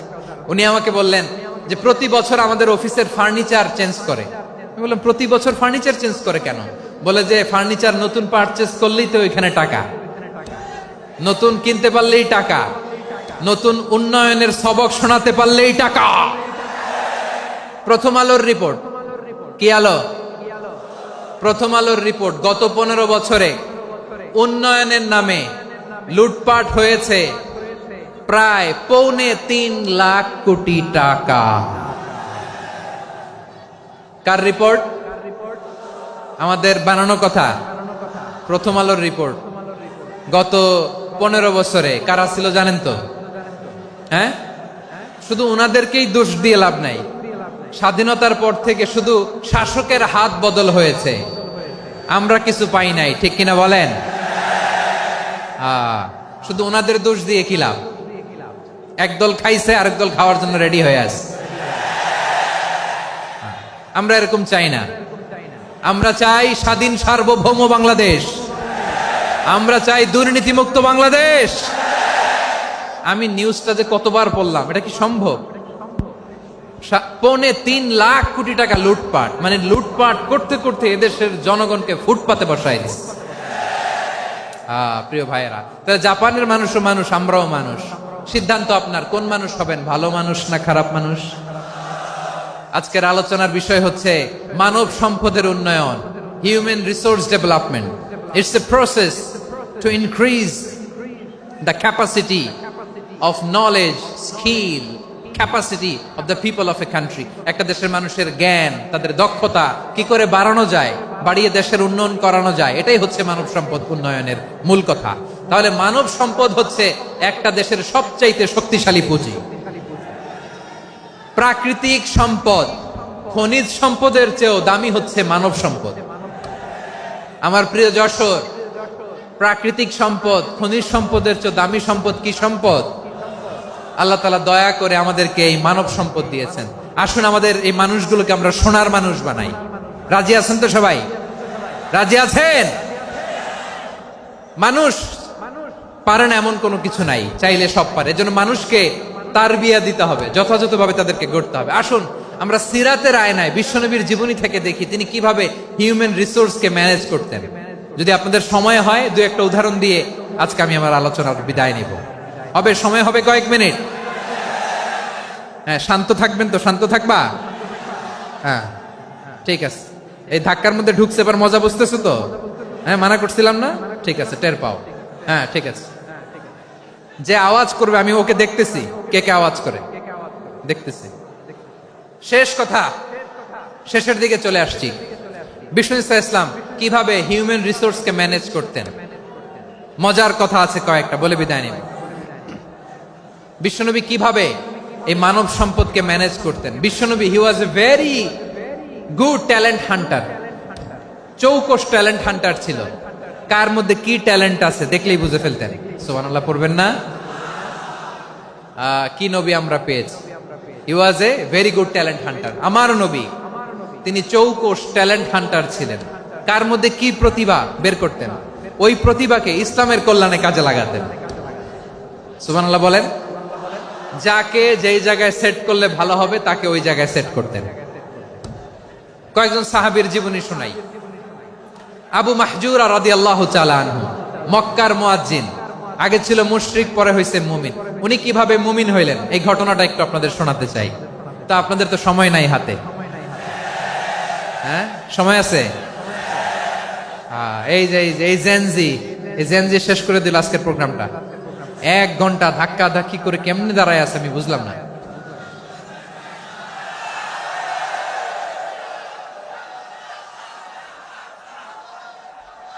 না না তাকবিন না, চুপ করতে হবে। What I need, you stop. Just shut up. চুপ। হ্যাঁ ঠিক আছে, এভাবে। আবু মাহজুরা রাদিয়াল্লাহু তাআলা আনহু কিভাবে মুসলিম হলেন আওয়াজ করে শুনেন। হুনাইনের যুদ্ধ 8ম হিজরি, বিষ্ণু ইসলাম হুনাইনের যুদ্ধ শেষে ফিরতেছেন। পথিমধ্যে বেলাল রাদিয়াল্লাহু তাআলা আনহু, এই যে আবার কথা, আই রে আল্লাহ রে, এখানে ধাক্কা ধাক্কি কেন? চলে যাও, পেছনে যাও, পেছনে যাও। কি আজীব তামাশা! যেখানে যায় এখানে ধাক্কা ধাক্কি, মারামারি, গায়ের উপরে, কাঁধের উপরে, শাউটিং। অনেক গুরুত্বপূর্ণ কথা পয়েন্ট করে নিয়ে আসি যে বলবো, এই শাউট করার কারণে প্রোগ্রামটাই নষ্ট করে দেয়। আসছে আমার ভালোবাসা দেখাইতে, প্রোগ্রামটাই শেষ করে দিয়ে চলে যায়। স্টপ। আবার কথা বল, স্টপ। হুনাইনের যুদ্ধে 8ম হিজরি, কত হিজরি সবাই বলেন না একটু, কত হিজরি? 8ম হিজরিতে হুনাইনের যুদ্ধে রাসূল সাল্লাল্লাহু আলাইহি ওয়াসাল্লাম ফিরে আসতেছেন মদিনায়। পথিমধ্যে বেলাল রাদিয়াল্লাহু তাআলা আনহু আযান দিচ্ছেন। কি দিচ্ছেন? তো পাশে ছিল মুশরিকদের একটা পল্লী, কিছু মুশরিক তরুণ, কিছু অমুসলিম কিশোর, তারা আযানকে ব্যঙ্গ করতেছে। আমাদের বাংলায় মুখ ভেঙ্গানো বলে আর কি। বেলাল রাদিয়াল্লাহু তাআলা আনহু আযান দিচ্ছেন, ওই বাচ্চাগুলো মুশরিক, তো ওরা আযানকে ব্যঙ্গ করতেছে, বিকৃতি করে ওরাও আযান দিচ্ছে। উদ্দেশ্য হচ্ছে আযানকে নিয়ে ঠাট্টা করা। উদ্দেশ্য কি? ঠাট্টা করা। ব্যাপারটা মনে কষ্ট পাওয়ার মতো ব্যাপার না? কিন্তু বিশ্বনবী ওইখানে দেখেন কি খুঁজলেন। বিশ্বনবী খেয়াল করলেন অমুসলিম কিশোরদের মধ্য থেকে একটা কিশোরের গলাটা বড় দরাজ গলা, কণ্ঠটা বড় সুন্দর। খেয়াল করে দেখলেন যে কিছু কিশোর বেলালের আযানকে ব্যঙ্গ করে, বিকৃতি করে, কিন্তু একজনের কণ্ঠ দেখতে পাচ্ছেন না এত দূরে, কিন্তু কণ্ঠটা বড় সুন্দর, দরাজ গলা। বিশ্বনবী সাহাবীদেরকে বললেন, ধরো এগুলারে, ধরো। সবগুলারে ধরে বিশ্বনবীর সামনে আনা হলো। ওরা হাঁটু গেড়ে বসলো। বিশ্বনবী বললেন, তোমাদের মধ্যে কে যেন ব্যঙ্গ করে আযান দিচ্ছিল, তার গলাটা বড় উঁচু, গলার বেসটা বড় মজবুত, মেলোডিয়াস, সুমধুর কণ্ঠ। কে? আবু মাহজুরা বলে, আমার বন্ধুরা সবাই আমার দিকে আঙ্গুল দেখায়, আমি পড়ে গেছি বিপদে। রাসূল সাল্লাল্লাহু আলাইহি ওয়াসাল্লাম বাকি অমুসলিম তরুণদেরকে ছেড়ে দিলেন, বললেন তোমরা যাও। এবার আবু মাহজুরারে পাইছে। আবু মাহজুরার চুলের মধ্যে হাত দিলেন বিশ্বনবী, মাথায় হাত দিয়ে বললেন, এবার আযান দাও দেখি। আবু মাহজুরা বলে, আমি তো আযান দিতে জানি না, কারণ আমি তো বেলালেরটা শুইনা দিছি, আমার তো মুখস্থ নাই, আমি তো আযান দিতে জানি না। বিশ্বনবী বললেন, জানো না? তাহলে আসো, আমি তোমারে শিখাই দেই। সুবহানাল্লাহ পড়েন। আবু মাহজুরা হাঁটু গেড়ে বসে, বিশ্বনবীর মোবারক হাত আবু মাহজুরার চুলের মধ্যে। বিশ্বনবী আযানের মুআল্লিম আবু মাহজুরাকে বলতেছে, ঠিক আছে তোমারে শিখাই দিচ্ছি, আমি যা যা বলবো আমার সাথে সাথে বলো, পারবা? আবু মাহজুরা বলে, পারবো। বিশ্বনবী আযান দিচ্ছেন মাথায় হাত দিয়ে, আল্লাহু আকবার, আল্লাহু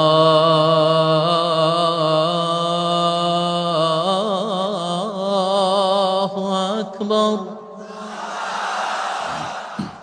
আবু মাহজুরা এই বাক্যটা পড়লেন। বিশ্বনবী দ্বিতীয় বাক্য পড়তে আরম্ভ করলেন, আল্লাহু আকবার,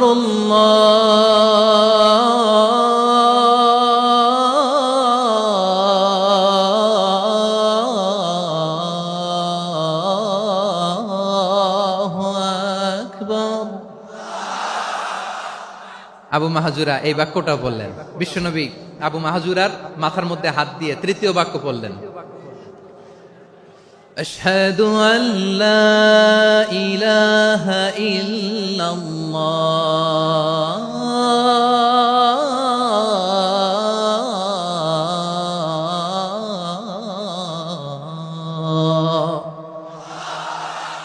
আবু মাহাজুরা তৃতীয় বাক্য পড়লেন। বিশ্বনবী একটা বাক্য পরে আবু মাহাজুরা পরে, বিশ্বনবী পরে আবু মাহাজুরা পরে। আবু মাহাজুরা কিন্তু অমুসলিম, মুশরিক। আবু মাহাজুরা বলে, এক একটা বাক্য পড়ি আমার কলিজাটা গলে ঠান্ডা হয়ে যায়। এতদিন মোহাম্মদকে গালি দিতাম, এখন মোহাম্মদ আমার মাথায় যখন হাত রাখছে আমার সারা শরীর ঠান্ডা হয়ে গেছে। বিশ্বনবী আজান শিখাচ্ছেন, একটা একটা বাক্য পড়ে আবু মাহাজুরাও পড়ে, বিশ্বনবী পড়ে আবু মাহাজুরাও পড়ে।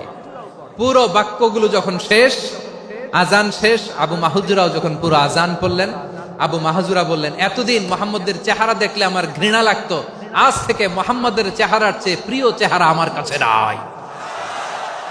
আবু মাহাজুরা বললেন, ও মুহাম্মদ, আজানের বাক্য তো আপনি আমারে শেখালেন, এখানেই শেষ করবেন না, আপনি আমারে পড়ায় দেন লা ইলাহা ইল্লাল্লাহু মুহাম্মাদুর রাসূলুল্লাহ সাল্লাল্লাহু আলাইহি ওয়াসাল্লাম।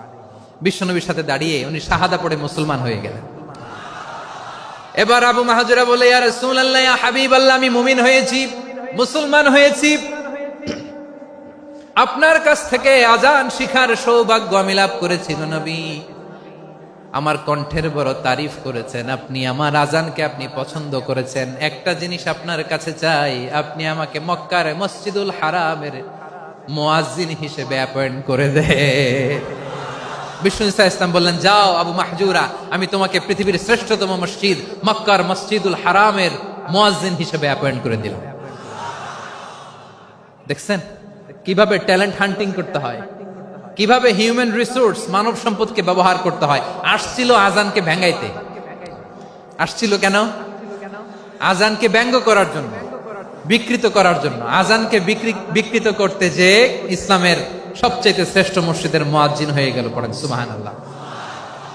হযরত আবু মাহজুরা রাদিয়াল্লাহু তাআলা আনহু ওনার এই সুললিত কণ্ঠ ব্যবহার করে মসজিদুল হারামে এত সুন্দর করে আল্লাহু আকবার বলে আজান দিতেন, মানুষগুলোর, মুসল্লিগুলোর, মক্কাবাসীর হৃদয়কে তিনি বিগলিত করে দিতেন, মানুষের হৃদয়কে ঠান্ডা হয়ে যেত। শুধু এখানেই শেষ না আমার যশোরের ভাইয়েরা, বিশ্বনবী যখন সাইয়েদনা আবু মাহজুরা রাদিয়াল্লাহু তাআলা আনহুকে আজান শিখাচ্ছিলেন, বলেন তো বিশ্বনবীর হাতটা কোথায় ছিল?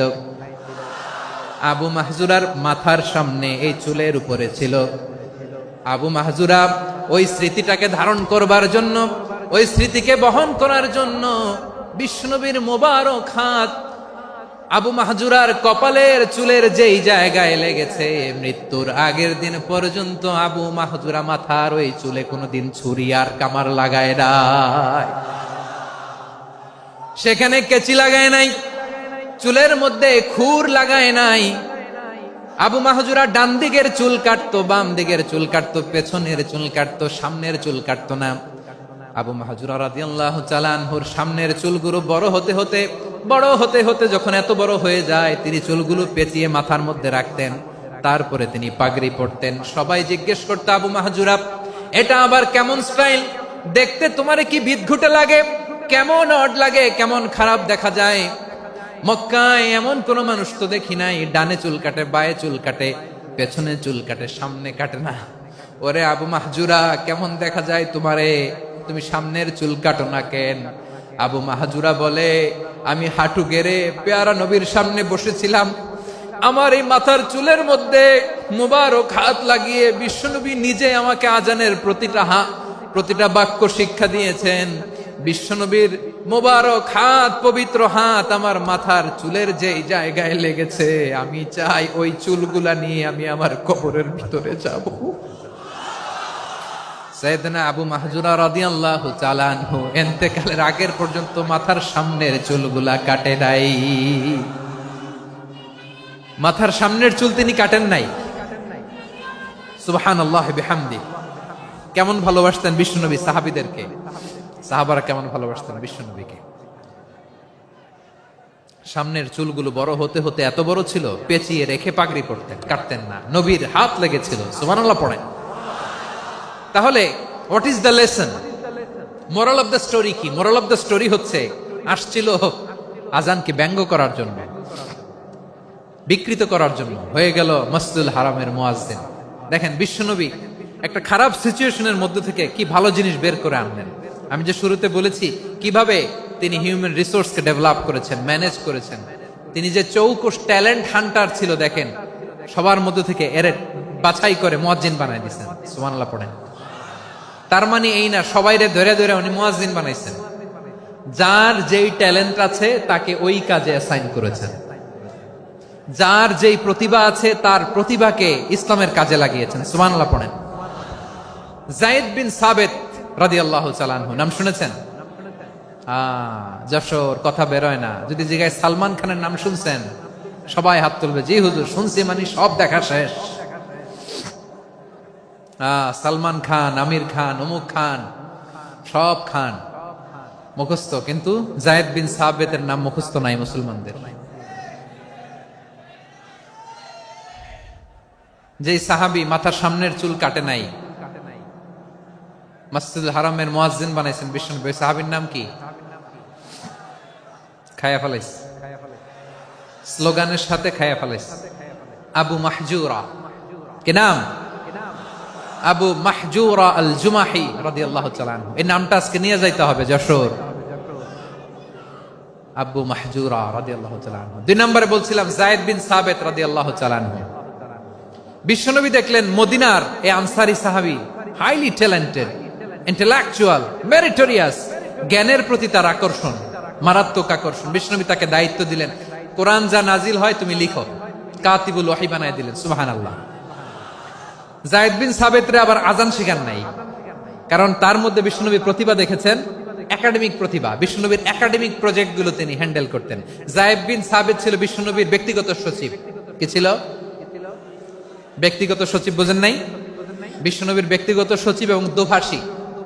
ইহুদিরা কিছু লিখে দিলে এটার অর্থ বিশ্বনবীরে বুঝায় দিতেন, আবার ইহুদিদের কাছে কিছু লিখতে হলে তিনি লিখে দিতেন।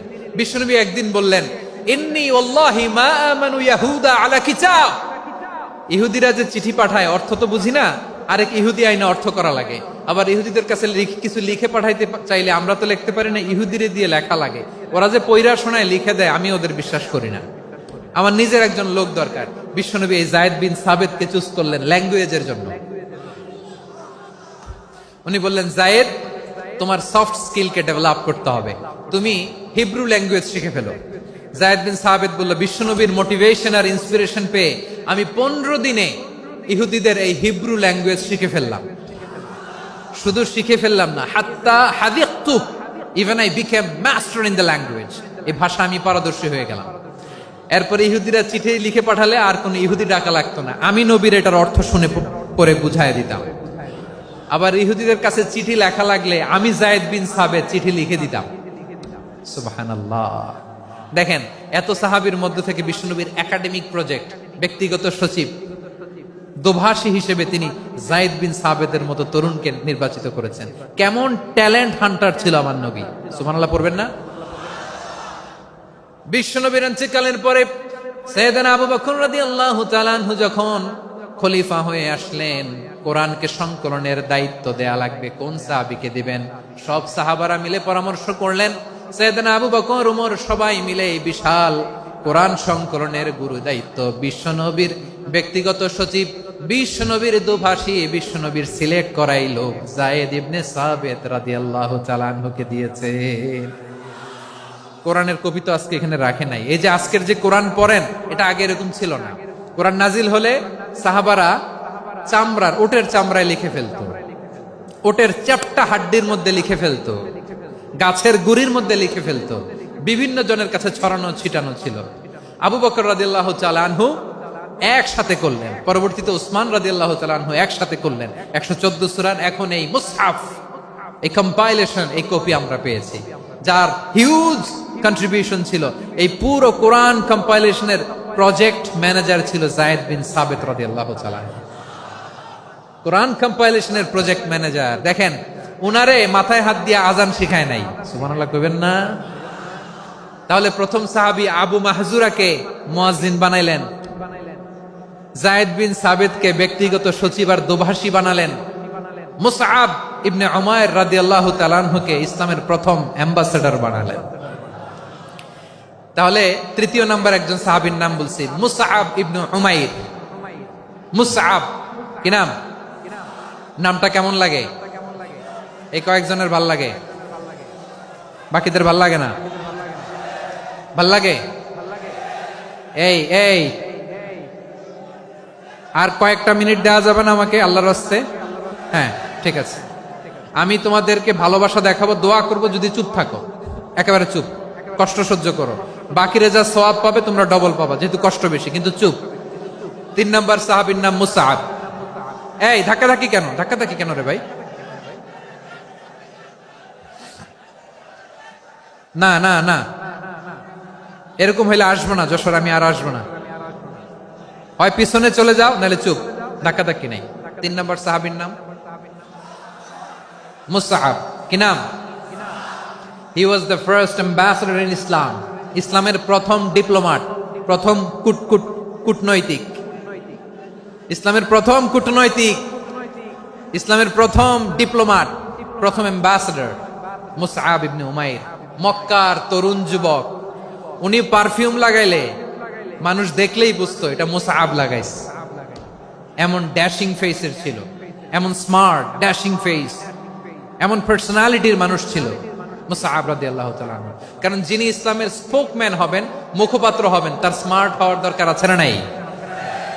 আকাবার প্রথম শপথ যখন হলো, তাদের সাথে বিষ্ণু ঈসা ইসলাম মদিনাতে একজন মুখপাত্র পাঠালেন, ডিপ্লোমাটকে পাঠালেন, অ্যাম্বাসেডর অফ ইসলাম, তিনি হচ্ছেন মুসআব ইবনে উমাইর। পড়েন সুবহানাল্লাহ।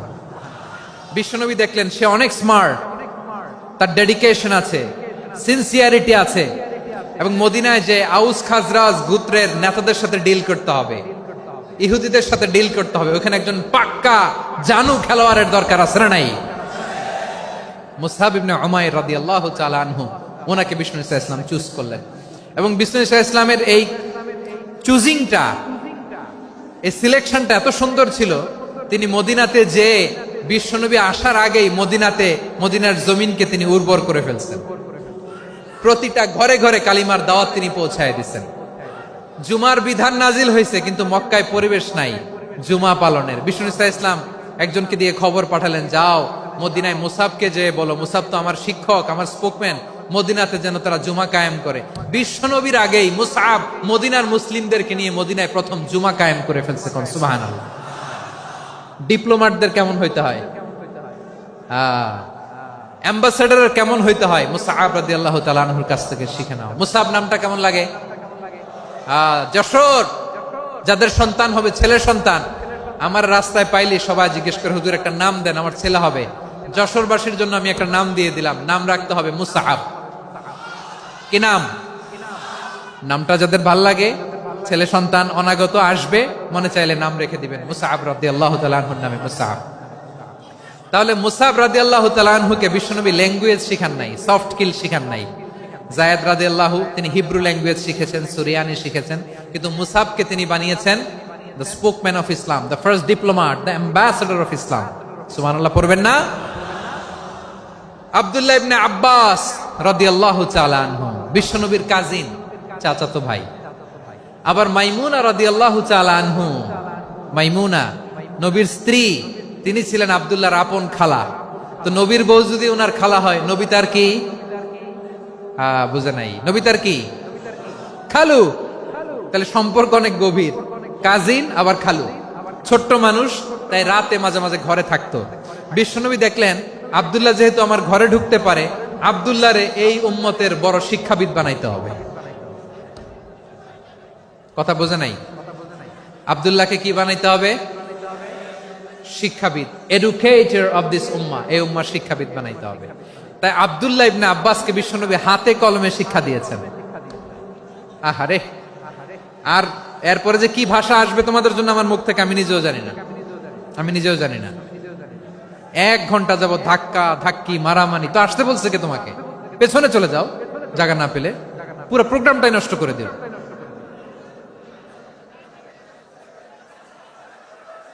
জি, আমার দিকে তাকান, আমি শেষ করে দিচ্ছি। হবে না, ইন্টেলেকচুয়াল আলোচনা এখানে হবে না, আমি বুঝতে পারছি, আমি শেষ করে দিচ্ছি। আব্দুল্লাহ ইবনে আব্বাস রাদিয়াল্লাহু তাআলা আনহু। মনোযোগ দিয়ে কয়েকটা মিনিট শুনুন, আমি এখনই শেষ করে দিচ্ছি, এরপর আওয়াজ করবে। এই যে এগুলো কি আমি বুঝলাম না। আমি বললাম না সব করা যাবে, বসে যাও, শুয়ে যাও, চলে যাও, আওয়াজ করা যাবে না। অন্যকে বসো এটাও বলার দরকার নেই, জাস্ট এদিকে তাকাও। আল্লাহ। আব্দুল্লাহ ইবনে আব্বাস রাদিয়াল্লাহু তাআলা আনহু, উনাকে বিশ্বনবী হাতে কলমে শিক্ষা দিয়েছেন, যেহেতু উম্মতের শিক্ষাবিদ হবেন, এডুকেটর হবেন। তো বিশ্বনবী রাতে যখন তাহাজ্জুদ পড়তেন, ছোট্ট আব্দুল্লাহ ঘরে থাকতো, বুঝতে পেরেছেন? ছোট্ট মানুষ তো ঘরে থাকতো। তো বিশ্বনবী তাহাজ্জুদের জন্য একবার দাঁড়িয়েছেন, ছোট্ট আব্দুল্লাহ ওযু করে দাঁড়াইছে। আচ্ছা বলেন তো, ইমাম আর মুসল্লি মোট যদি দুইজন হয়, একজন ইমাম একজন মুসল্লি, তো মুসল্লি ইমামের কোন দিকে দাঁড়াবে? ডানে দাঁড়াবে। ছোট্ট আব্দুল্লাহ বুঝে নাই, বিশ্বনবী তাহাজ্জুদ শুরু করেছেন, উনি ইক্তেদা করছেন আর দাঁড়াইছেন বায়ে। কোথায় দাঁড়িয়েছেন? আব্দুল্লাহ বলেন, যখন আমি বায়ে দাঁড়ালাম, আখাযা রাসূলুল্লাহ সাল্লাল্লাহু আলাইহি ওয়াসাল্লাম উযুনি আল ইউমনা ইয়াফতিলুহা, বিশ্বনবী নামাজরত অবস্থায় আমার কান ধরে টেনে আমার ডান দিকে এনে দাঁড় করায় দিলেন। পড়েন সুবহানাল্লাহ। দেখেন হাতে কলমে শিক্ষা। আর জীবনে ভুল হবে? কথা কয় না, আর ভুল হবে? আর ভুল হবে না। এভাবে বিশ্বনবীর অনেক সঙ্গ পেয়েছেন, সফর করেছেন, একই বাহনে বসেছেন, এক বাহনে বসে লম্বা নসিহত করেছেন, বলেছেন, ইয়া গোলাম ইহফাজিল্লাহ ইয়াহফাজকা, ইহফাজিল্লাহ তাজিদহু তুজাহাক, ইযা সাআলতা ফাসআলিল্লাহ ওয়া ইযা ইসতাআনতা ফাসতাইন বিল্লাহ। আল্লাহর বিধান মানো, আল্লাহর বিধান রক্ষা করো, আল্লাহ তোমায় রক্ষা করবে। আব্দুল্লাহ, চাইতে হলে আল্লাহর কাছে চাও, সাহায্য চাইতে হলে আল্লাহর কাছে সাহায্য চাও। মনে রাখো, গোটা বিশ্বের সবাই যদি তোমার সাহায্য করতে চায়, ততটুকুই করতে পারবে যতটুকু আল্লাহ তোমার নসিবে রেখেছে। গোটা বিশ্ব যদি তোমার বিরুদ্ধে ষড়যন্ত্রে দাঁড়িয়ে যায়, ক্ষতি ততটুকু করতে পারবে যতটুকু তোমার জন্য বরাদ্দ আছে, এর বাইরে কিছু করতে পারবে না। আওয়াজ করে বলেন ঠিক কিনা? এভাবে হাতে কলমে শিখিয়েছেন, বিশ্বনবীর সঙ্গ পেয়েছেন। উনাকে বিষ্ণু ইসলাম শিক্ষাবিদ, এডুকেটর অফ দিস উম্মাহ হিসেবে সিলেক্ট করেছেন, হাতে কলমে শিখিয়েছেন। বিশ্বনবী একবার প্রকৃতির ডাকে সাড়া দিয়ে এসেছেন। এখন কি করতে হবে? নামাজের জন্য ওযু করতে হবে। বিশ্বনবী এসেই দেখেন ওযুর বদনায় পানি ভরা, খুশি হয়ে গেলেন, বললেন, কে রেখেছে পানি? একজন বলল, আব্দুল্লাহ রেখেছে। বিশ্বনবী অত্যন্ত খুশি হলেন, খুশি হয়ে একটা দোয়া করলেন, বললেন, আল্লাহুম্মা ফাক্কিহু ফিদ্দীন ওয়া আল্লিমহু তা'ওয়ীল। আল্লাহ, তুমি আব্দুল্লাহকে দ্বীনের বুঝ দিও আর কোরআনের তাফসীর শিক্ষা দিও। বিশ্বনবীর এই দোয়া এমন লাগছে, উনি রাইসুল মুফাসসিরিন, এই পৃথিবীতে যত মুফাসসির ছিল, যত মুফাসসির আসবে, সকল মুফাসসিরের সম্রাট হিসেবে স্বীকৃত হয়েছেন আব্দুল্লাহ ইবনে আব্বাস। বিশ্বনবী ওনারে আজান শিখান নাই, বিশ্বনবী ওনারে ল্যাঙ্গুয়েজ শিখান নাই, বিশ্বনবী ওনারে অ্যাম্বাসাডর বানান নাই, হাতে কলমে শিক্ষা দিয়েছেন। ছোট্ট মানুষ, বিশ্বনবী ইন্তেকাল করলেন, আবু বকরের সময় গেল, ওমরে ফারুকের খেলাফত, তখনও তিনি তরুণ। ওমরে ফারুক রাদিয়াল্লাহু তাআলা আনহু ওনার ক্যাবিনেট মিনিস্ট্রির বৈঠকে এই আব্দুল্লাহ ইবনে আব্বাসকে পাশ দিয়ে বসায় রাখতেন। বয়স্ক সাহাবারা এটা পছন্দ করতো না, তারা বলতো, ঘটনা কি? আব্দুল্লাহর মতো ছেলে নাতি আমাদের আছে, এরা কেন রাখে ওমরে ফারুক? ওমরে ফারুক এটা টের পেলেন, তিনি বুঝতে পারলেন যে ক্যাবিনেট মেম্বাররা এটা পছন্দ করে না, ছোট্ট আব্দুল্লাহরা কেন রাখি, কেন যে রাখি, এটা একদিন বুঝাবো। একদিন মিটিং এ তিনি সবাইকে বললেন, ইযা জাআ নাসরুল্লাহি ওয়াল ফাতহ। এই আয়াত দ্বারা উদ্দেশ্য কি বলেন তো মুরব্বী সাহাবীরা? এক সাহাবী বলেন, এই সূরা দ্বারা উদ্দেশ্য, আল্লাহ বলেছেন আমাদেরকে বিভিন্ন ল্যান্ড, বিভিন্ন এলাকা বিজয় করতে হবে। ওমরে ফারুক বললেন, না, হয়নি। আরেকজন বললেন, বিজয় হওয়ার পর আমাদের বেশি বেশি আল্লাহর বরত্বের ঘোষণা দিতে হবে, এটা উদ্দেশ্য। ওমরে ফারুক বললেন, না, হয় নাই। যারে জিজ্ঞেস করেন কেউ পারে না। সব শেষে বিশ্বনবী ছোট্ট আব্দুল্লাহরে বলেন, আব্দুল্লাহ, ইদা জাআ নাসরুল্লাহি ওয়াল ফাতহ, এর দ্বারা উদ্দেশ্য কি বলো তো? ছোট্ট আব্দুল্লাহ বলেন, হুয়া আজালু রাসূলিল্লাহ।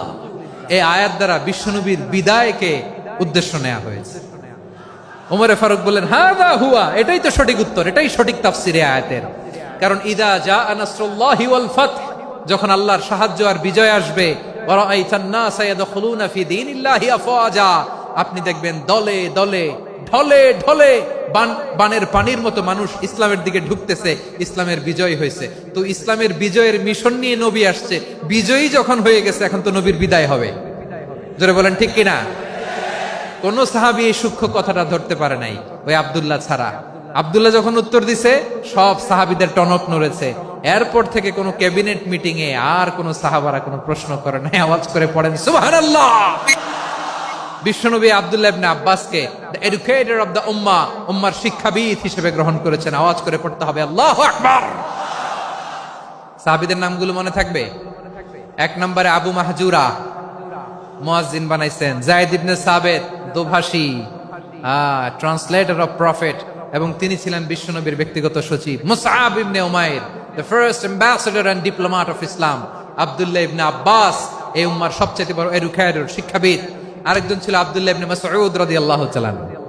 2 আব্দুল্লাহ, আব্বাস গেল, আরেকজন হচ্ছে মাসউদ। মক্কার তরুণ, ছাগল পালতো মুশরিকের বিশ্বনবী আর আবু বকর রাদিয়াল্লাহু তাআলা আনহু একবার গেলেন, যে দেখে এই তরুণ দাঁড়ায় আছে। বিশ্বনবী বলেন, আমি খুব ক্ষুধার্ত, তোমার কাছে কি দুধ আছে ছাগলের? আব্দুল্লাহ ইবনে মাসউদ বলে, আছে। ওয়ালাকিন আনা মুতামান, কিন্তু যে দুধ আছে এটা আমানতের, আমি দিতে পারবো না। বিশ্বনবী এইটা শুনেই তার টার্গেট করে ফেলছে। আনা মুতামান, দুধ আছে কিন্তু এটা আমার মালিকের, আমি তো দরদ দেখায় আমার মালিকের দুধ আপনি পথিক, আপনারে দিতে পারি না। বিশ্বনবী টার্গেট করে ফেলছেন, এরে আমার কাজে লাগাইতে হবে। বিশ্বনবী বললেন, আচ্ছা ঠিক আছে, দুধ দিও না, কিন্তু এমন ছাগি আছে কিনা যেই ছাগির সাথে কোনো ছাগলের মিলন হয় নাই, তার ওলানে দুধও আসে নাই, বাচ্চাও নাই, এরকম ছাগির থেকে যদি আমি দুধ খাই তাহলে তো সমস্যা নাই। বলতেছে, এরকম ছাগির থেকে দুধ খাইলে সমস্যা নাই, কারণ এরকম ছাগির ওলান থেকে দুধ আসবেও না। বলতেছে, ঠিক আছে, এরকম একটা ছাগি নিয়ে আসা হলো। বিশ্বনবী বিসমিল্লাহ বলে ওই ছাগির ওলানে হাত দিলেন। হাত দিতে দেরি, পুরো ওলানটা দুধে ভরে যেতে দেরি হয় না। বিশ্বনবী আর আবু বকর রাদিয়াল্লাহু তাআলা আনহু দহন করে পেট ভরে খেলেন। এই দৃশ্য আব্দুল্লাহ ইবনে মাসউদের হৃদয়ে দাগ কাটলো। এই মুজিজা দেখে তিনি বললেন, আশহাদু আল্লা ইলাহা ইল্লাল্লাহ ওয়া আশহাদু আন্না মুহাম্মাদুর রাসূলুল্লাহ। তিনি ষষ্ঠ মুসলিম ছিলেন, 6 নম্বর মুসলমান। ওনাকে টার্গেট করে বিশ্বনবী দেখলেন এমন ইন্টেলেকচুয়াল ব্রেন, উনি সূক্ষ্ম সূক্ষ্ম জিনিস বুঝে বেশি, ফিকহি জ্ঞান ওনার মধ্যে বেশি। বিশ্বনবী ওনাকে কোরআনের জ্ঞান শিক্ষা দিতে লাগলেন। উনি বিশ্বনবী সবার কাছে কোরআন শোনায়, কিন্তু বিশ্বনবী নিজে আব্দুল্লাহ ইবনে মাসউদের কাছ থেকে কোরআন শুনতো। বিশ্বনবী একবার বললেন, ইকরা আলাইয়া ইয়া মাসউদ। ইবনে মাসউদ, একবার শোনাও তো কোরআন দেখি। আব্দুল্লাহ ইবনে মাসউদ বলে, আকরাউ আলাইকা ওয়া আলাইকা উনজিল। নবী, আপনার উপর কোরআন নাজিল হয় আর আমি আপনার সামনে কোরআন পড়বো? বিশ্বনবী বললেন, ইন্নী উহিব্বু আন আসমাআহু মিন গায়রি। আমি নিজে পড়তে যেমনি ভালোবাসি, অন্যে পড়ুক আমি শুনবো, এটাও আমি ভালোবাসি। সূরা নিসা তিনি তেলাওয়াত করে শুনিয়েছেন।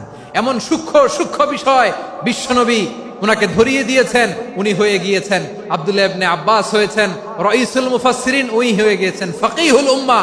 ওনার চাইতে বড় ফকি এই পৃথিবী আর দেখবে না। চিল্লায় বলেন সুবহানাল্লাহ। উনি বলতেন, ওয়াল্লাহি ওয়াল্লাহি ইল্লাযী লা ইলাহা গায়রু মা উনজিলাত সূরাতুন ইল্লা ওয়া আনা আ'লামু আইনা উনজিলাত ওয়া ফীমা উনজিলাত। বিশ্বনবী এমন ভাবে কোরআনের দার্স আমাকে দিয়েছেন, কোরআনে যত সূরা নাজিল হয়েছে, যেখানে নাজিল হোক না কেন আমি জানি এটা কোথায় নাজিল হয়েছে এবং কোন প্রেক্ষাপটে নাজিল হয়েছে। এমন একটা সূরা নাই যে সূরার কোথায় নাজিল হয়েছে আমি মাসুদের জানা নাই, কোন প্রেক্ষাপটে নাজিল হয়েছে আমার জানা নাই। এরকম ঘটবে না। চিল্লায় বলেন আল্লাহু আকবার। এই আব্দুল্লাহ ইবনে মাসউদ রাদিয়াল্লাহু তাআলা আনহু ওমর ফারুকের সময় কুফার চিফ জাস্টিস ছিলেন। কুফা নগরীর চিফ জাস্টিস। চিফ জাস্টিস বুঝেন নাই? বিচারপতি। কি ছিলেন? সবাই বলে নাই, কি ছিলেন? বিচারপতি ছিলেন। এবং ওনার যে ফিকহি জ্ঞানের ধারা, এটাই আলকামা, ইব্রাহিম আন-নাখাই, হাম্মাদ ইবনে সুলাইমান হয়ে ইমাম আবু হানিফা পর্যন্ত পৌঁছেছে। এবং ওনার ফিকহি জ্ঞানের ধারাই হানাফি মাযহাবে অ্যাকসেপ্ট হয়েছে। আজও এগুলো হানাফি মাযহাবে চর্চিত হয়। হানাফি মাযহাবের সব ফিক আব্দুল্লাহ ইবনে মাসউদের ফিকহি জ্ঞানের ধারা থেকে নেওয়া হয়েছে। চিল্লায় পড়েন সুবহানাল্লাহ। তাহলে উনাকে বিশ্বনবী বানিয়েছেন জুরিস্ট, আইনবিদ, ফাকিহ। উনারে আজান শিখান নাই। হিউম্যান রিসোর্স ডেভেলপমেন্ট কিভাবে করবেন, মানব সম্পদের উন্নয়ন কিভাবে করতে হয়, কিভাবে যার যেখানে প্রতিভা কাজে লাগাতে হয় উনি দেখিয়েছেন। সুবহানাল্লাহ পড়বেন না? খালিদ বিন ওয়ালিদ নাম শুনছেন? কে কে শোনেন নাই হাত তোলেন। কি ছিলেন? বীর যোদ্ধা। বীর যোদ্ধা ছিলেন খালিদ বিন ওয়ালিদ, কিন্তু তিনি ইসলাম ধর্ম গ্রহণ করেছেন অনেক দেরিতে, 8ম হিজরিতে। তার মানে 8ম হিজরির আগে উনি মুশরিকদের পক্ষে লড়াই করেছেন। ওনার হাতে কত মুসলিম সাহাবী যে নিহত হয়েছে হিসাব নাই। বিশ্বনবী টার্গেট করে রাখছে, তুমি আমাদের মুসলিমদের এত ক্ষতি করলা, তুমি যখন মুসলমান হবা তোমারে দিয়ে আমি এমন কাম করামু যে এটা আর কেউ করতে পারবে না। সুবহানাল্লাহ নাই? যশোর ক্লান্ত হয়ে গেছে।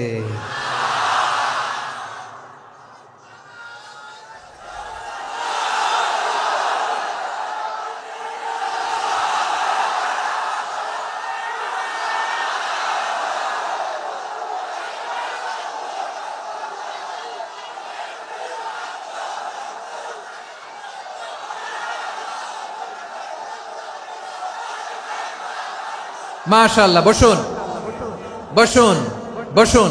খালিদ বিন ওয়ালিদ রাদিয়াল্লাহু তাআলা 8ম হিজরিতে মুসলিম হয়েছেন, মক্কা বিজয়ের আগে। তো মক্কা বিজয়ের আগে যখন মুসলিম হয়েছেন, এর আগে কি করছেন? কাফিরদের সাথে যুদ্ধ করেছেন। উনি উহুদের যুদ্ধে মুসলমানদের যে পরাজয় ভাব, কঠিন পরিস্থিতির মুখোমুখি উনার কারণে পিছন থেকে এমন আতর্কিত আক্রমণ করেছেন, মুসলমানদেরকে কচুকাটা করেছেন। 8ম হিজরিতে আল্লাহ তাআলা হেদায়েতের নূর দিয়ে ওনার হৃদয়টাকে উজালা করে দিলেন। লা ইলাহা, এটা এমন বাণী যার হৃদয়ে একবার টাচ খাবে, এইটা থেকে সে আর পালিয়ে বেড়াতে পারে। ঝিনুকের ভেতর লুকিয়ে থাকে যেমন মতি, ঝিনুকের ভেতর লুকিয়ে থাকে যেমন মতি, কলমা শাহাদাতে আছে আল্লাহর জ্যোতি, কলমা শাহাদাতে আছে আল্লাহর জ্যোতি। ঠিক কিনা বলেন? মক্কা বিজয়ের আগে মুসলিম হলেন, হওয়ার পরেই বিশ্বনবীর টার্গেট ফুলফিল হলো। ওই যে টার্গেট করে রেখেছেন আর দোয়া করেছেন, খালিদ বিন ওয়ালিদ যদি মুসলিম হয় তাকে আমি মিলিটারি চিফ বানাবো।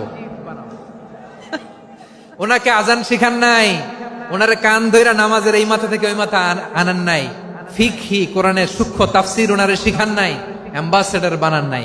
বিষ্ণু ইসলাম উনাকে সামরিক অভিযানে প্রেরণ করেছেন। সামরিক অভিযানে তিনি প্রেরণ করেছেন। উনার জীবদ্দশায় উনার নেতৃত্বে যতগুলো যুদ্ধ হয়েছে, একটা যুদ্ধেও তিনি পরাজয় বরণ করেন নাই। ওমরে ফারুকের সময়কালে তিনি চিফ অফ মুসলিম মিলিটারি, মানে মুসলিম সেনাপতি হয়েছেন। যশোর আওয়াজ করো, ঠিক কিনা বলো? সেনাপতি, মুসলিম সেনাপতি। তাহলে কিভাবে হিউম্যান রিসোর্স ব্যবহার করতে হয় গোটা বিশ্ব আমার নবীর কাছ থেকে শিখে নাও। খালিদ বিন ওয়ালিদ, ওনাকে বিশ্বনবী একটা উপাধি দিয়েছেন। উপাধিটা হচ্ছে সাইফুল্লাহিল মাসলুল, আল্লাহর নাঙ্গা তরবারি, আল্লাহর খোলা তরবারি, দ্য ওপেন সোর্ড অফ আল্লাহ। খালিদ বিন ওয়ালিদ মুসলিম সেনাপতি। হাসান বিন সাবেত নাম শুনছেন? দেখি উনি কি ছিল বলেন। রাসূলের সভা কবি, কালচারাল হিজিমনিকে ডিফিট করার জন্য। উনি ভালো অস্ত্র চালানো জানতেন না, ওই কাজে উনি যেতেন না। উনার ছিল কাব্য প্রতিভা। কাব্য প্রতিভা, কাফিররা কবিতা দিয়ে নবীকে গালি দিত। বিশ্বনবী বলতেন, ইয়া হাসান আজিব আন রাসূলিল্লাহ, তুমি নবীর হয়ে কাফেরদের এই কথাগুলোর জবাব দাও। বিশ্বনবীর একটা মিম্বার ছিল। বিশ্বনবীর মিম্বারের পাশাপাশি মসজিদে নববীতে এই হাসান বিন সাবেতের জন্য বিশ্বনবী একটা স্পেশাল মিম্বার বানিয়ে দিয়েছেন। এখান থেকে তুমি জবাব দাও। এবং বিশ্বনবী বলেছেন, আল্লাহুম্মা আইয়িদহু বিরূহিল কুদুস, আল্লাহ হাসান আমার পক্ষে জবাব দেয়, তুমি জিব্রাইল মারফত তাকে সাহায্য পাঠাইয়া দিও। রাসূল সাল্লাল্লাহু আলাইহি ওয়াসাল্লামের সভা কবি, the poet of the prophet, নবীর কবি। উনি কবিতা দিয়ে, এমন উচ্চাঙ্গের ভাষায় কবিতা দিয়ে তিনি জবাব দিতেন, কাফিরদের গা শিহরে যেত, তাদের হৃদয়ে আগুন ধরে যেত। তাহলে এরকম কবিরও দরকার আছে না নাই? এখন যাকে আল্লাহ দিছে কাব্য প্রতিভা, এরা যদি আপনি যুদ্ধের ময়দানে পাঠান হবে? যারে দিছে সুরেলা গলা, এরা যদি অ্যাম্বাসেডর বানান হবে না। হাসান বিন সাবেত ছিলেন বিষ্ণু ইসলামের কবি। হুযাইফা ইবনুল ইয়ামান বিশ্বনবীর গোয়েন্দা বিভাগের প্রধান। কিসের প্রধান? হুযাইফা ইবনুল ইয়ামান। ওনার ছিল ডিটেকটিভ মাইন্ড, ডিটেকটিভ মাইন্ড, গোয়েন্দা বিভাগের প্রধান। এবং উনি হচ্ছেন সাহিবু সিররি রাসূলিল্লাহ, রাসূল সাল্লাল্লাহু আলাইহি ওয়াসাল্লামের গোপন তথ্যের ধারক বাহক। নবীর যেই কথা কেউ জানে না সব হুজাইফার পেটের ভিতরে ছিল। সুবহানাল্লাহ পড়েন। মদিনার যত ইহুদিদের একটা লিস্ট ছিল, এই লিস্ট শুধু দুইজন জানতো, বিশ্বনবী আর হুজাইফা। সুবহানাল্লাহ পড়বেন না? তাহলে উনাকে কোন দায়িত্ব দিছে? কোন বিভাগ? যশোর, আওয়াজ করো, কোন বিভাগ? গোয়েন্দা বিভাগের হেড ছিল। খন্দকের যুদ্ধে প্রচন্ড আজকের মতো শৈত্য প্রবাহ, মাটি খনন করতে করতে সাহাবীদের পেটে ক্ষুধা নাই, দাঁড়াইতে পারে না নামাজের জন্য, এত ক্লান্ত, ক্ষুধা, ক্লান্ত, শ্রান্ত। বিশ্বনবী বললেন, কে আছো এই কঠিন শীত, এই ভয় আর ক্ষুধার মধ্যেও খন্দকের পরীক্ষার টপকে শত্রু শিবিরে যে আমাকে তথ্য দিবা, কে আছো? কারো গায়ে শক্তিই নাই যে দাঁড়াবে, কেউ দাঁড়ায় না। বিশ্বনবী তখন নিজে হুজাইফাকে ডাক দিলেন, হুজাইফা, যে আমাকে আজকে শত্রু শিবিরের তথ্য এনে দিবে সে জান্নাতে আমার মোরাফাকা, আমার সঙ্গী হবে। হুজাইফা রাদিয়াল্লাহু ইবনুল ইয়ামান জীবনের ঝুঁকি নিয়ে এই ক্ষুধা, শৈত্য প্রবাহ, কোল্ড ওয়েভস কে উপেক্ষা করে পরীক্ষা টপকে শত্রু শিবিরে যে সবার কথাগুলো চুপে চুপে শুনে বিশ্বনবীর দরবারে এসে গোয়েন্দাদের মতো তথ্য সরবরাহ করেছে। বিশ্বনবীর গোয়েন্দা বিভাগের প্রধান হুজাইফা ইবনুল ইয়ামান ইন্টেলিজেন্স বিভাগ চালাতেন। মুনাফিকদের নাম ওনার কাছে ছিল। মুআয ইবনে জাবাল মদিনা রাষ্ট্রের সবচেয়ে সিনিয়র আমলা ছিলেন। আমলাতন্ত্র চিনেন তো? প্রশাসনিক কাজ যারা চালায়, অ্যাডমিনিস্ট্রেশন বুঝেন না?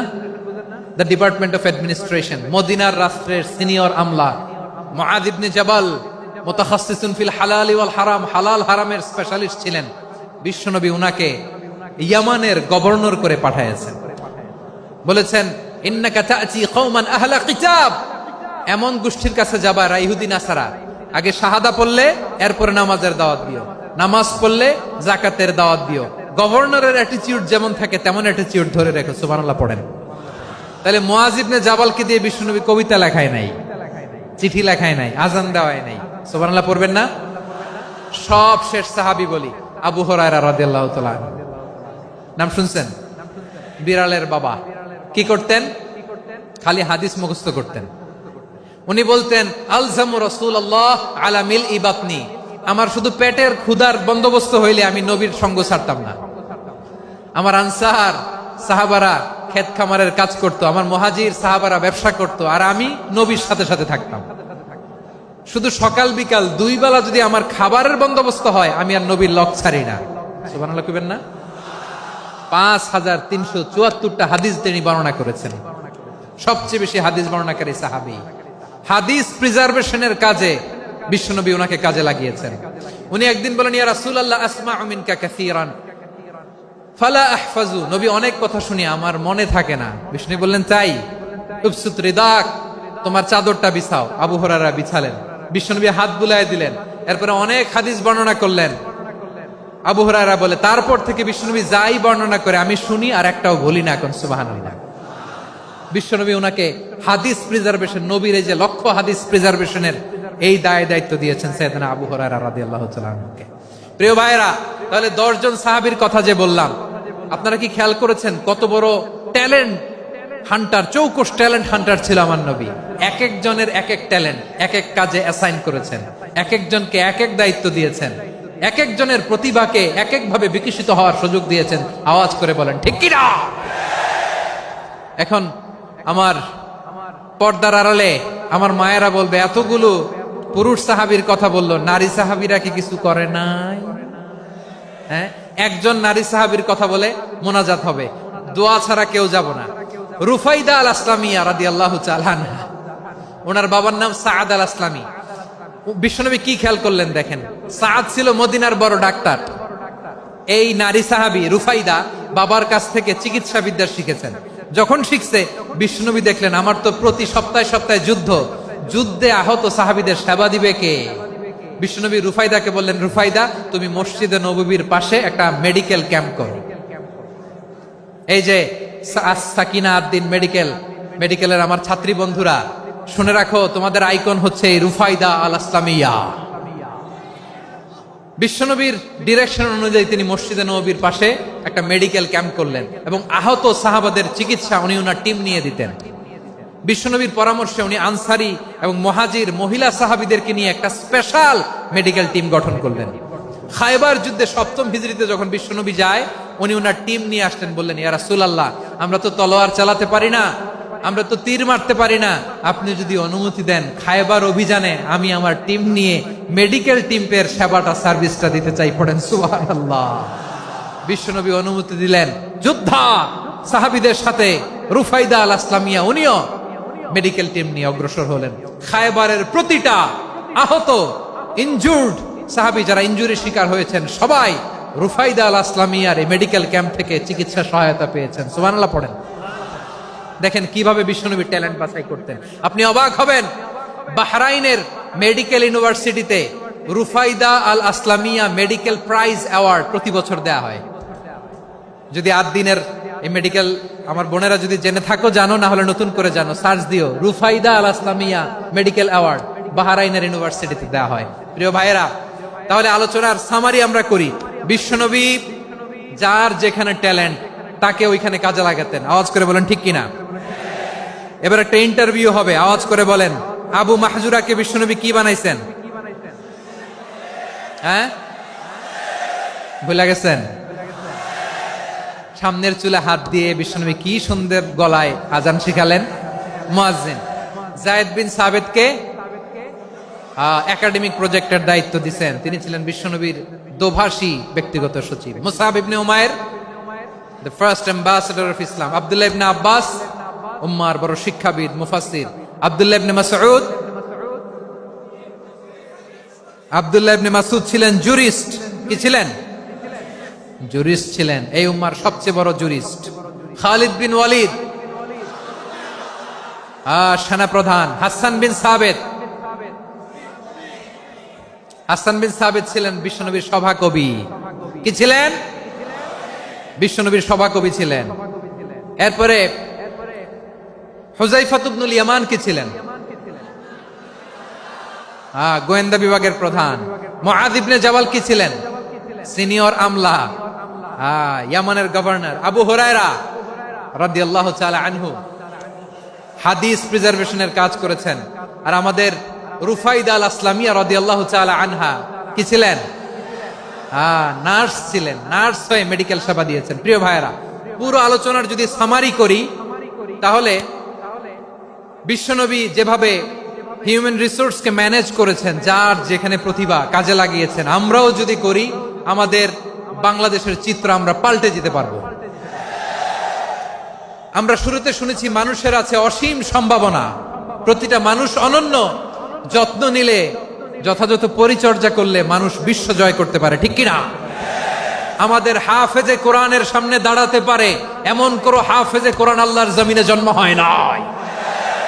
গোটা বিশ্ব কাঁপিয়ে তারা সেরা, আমাদের ক্রিকেটাররা সেরা, আমাদের তৈরি পোশাক শিল্প সেরা। এরকম অনেক অনেক সেরা জিনিস আছে, আমরা এগুলোরে নার্চারিং করতে পারি নাই, পরিচর্যা করতে পারি নাই, সঠিক তারবিয়াতের অভাব।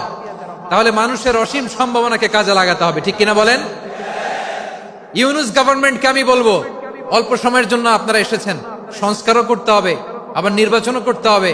সব সংস্কার হতে করতে পারবেন না, যতটুকু পারবেন এর মধ্যে আমাদের যে হিউজ ম্যান পাওয়ার, আমাদের যে মানব সম্পদ, হিউম্যান রিসোর্স, এটাকে ডেভেলপ করে আপনাদের যেতে হবে। যেটা পারবেন না সেটাকে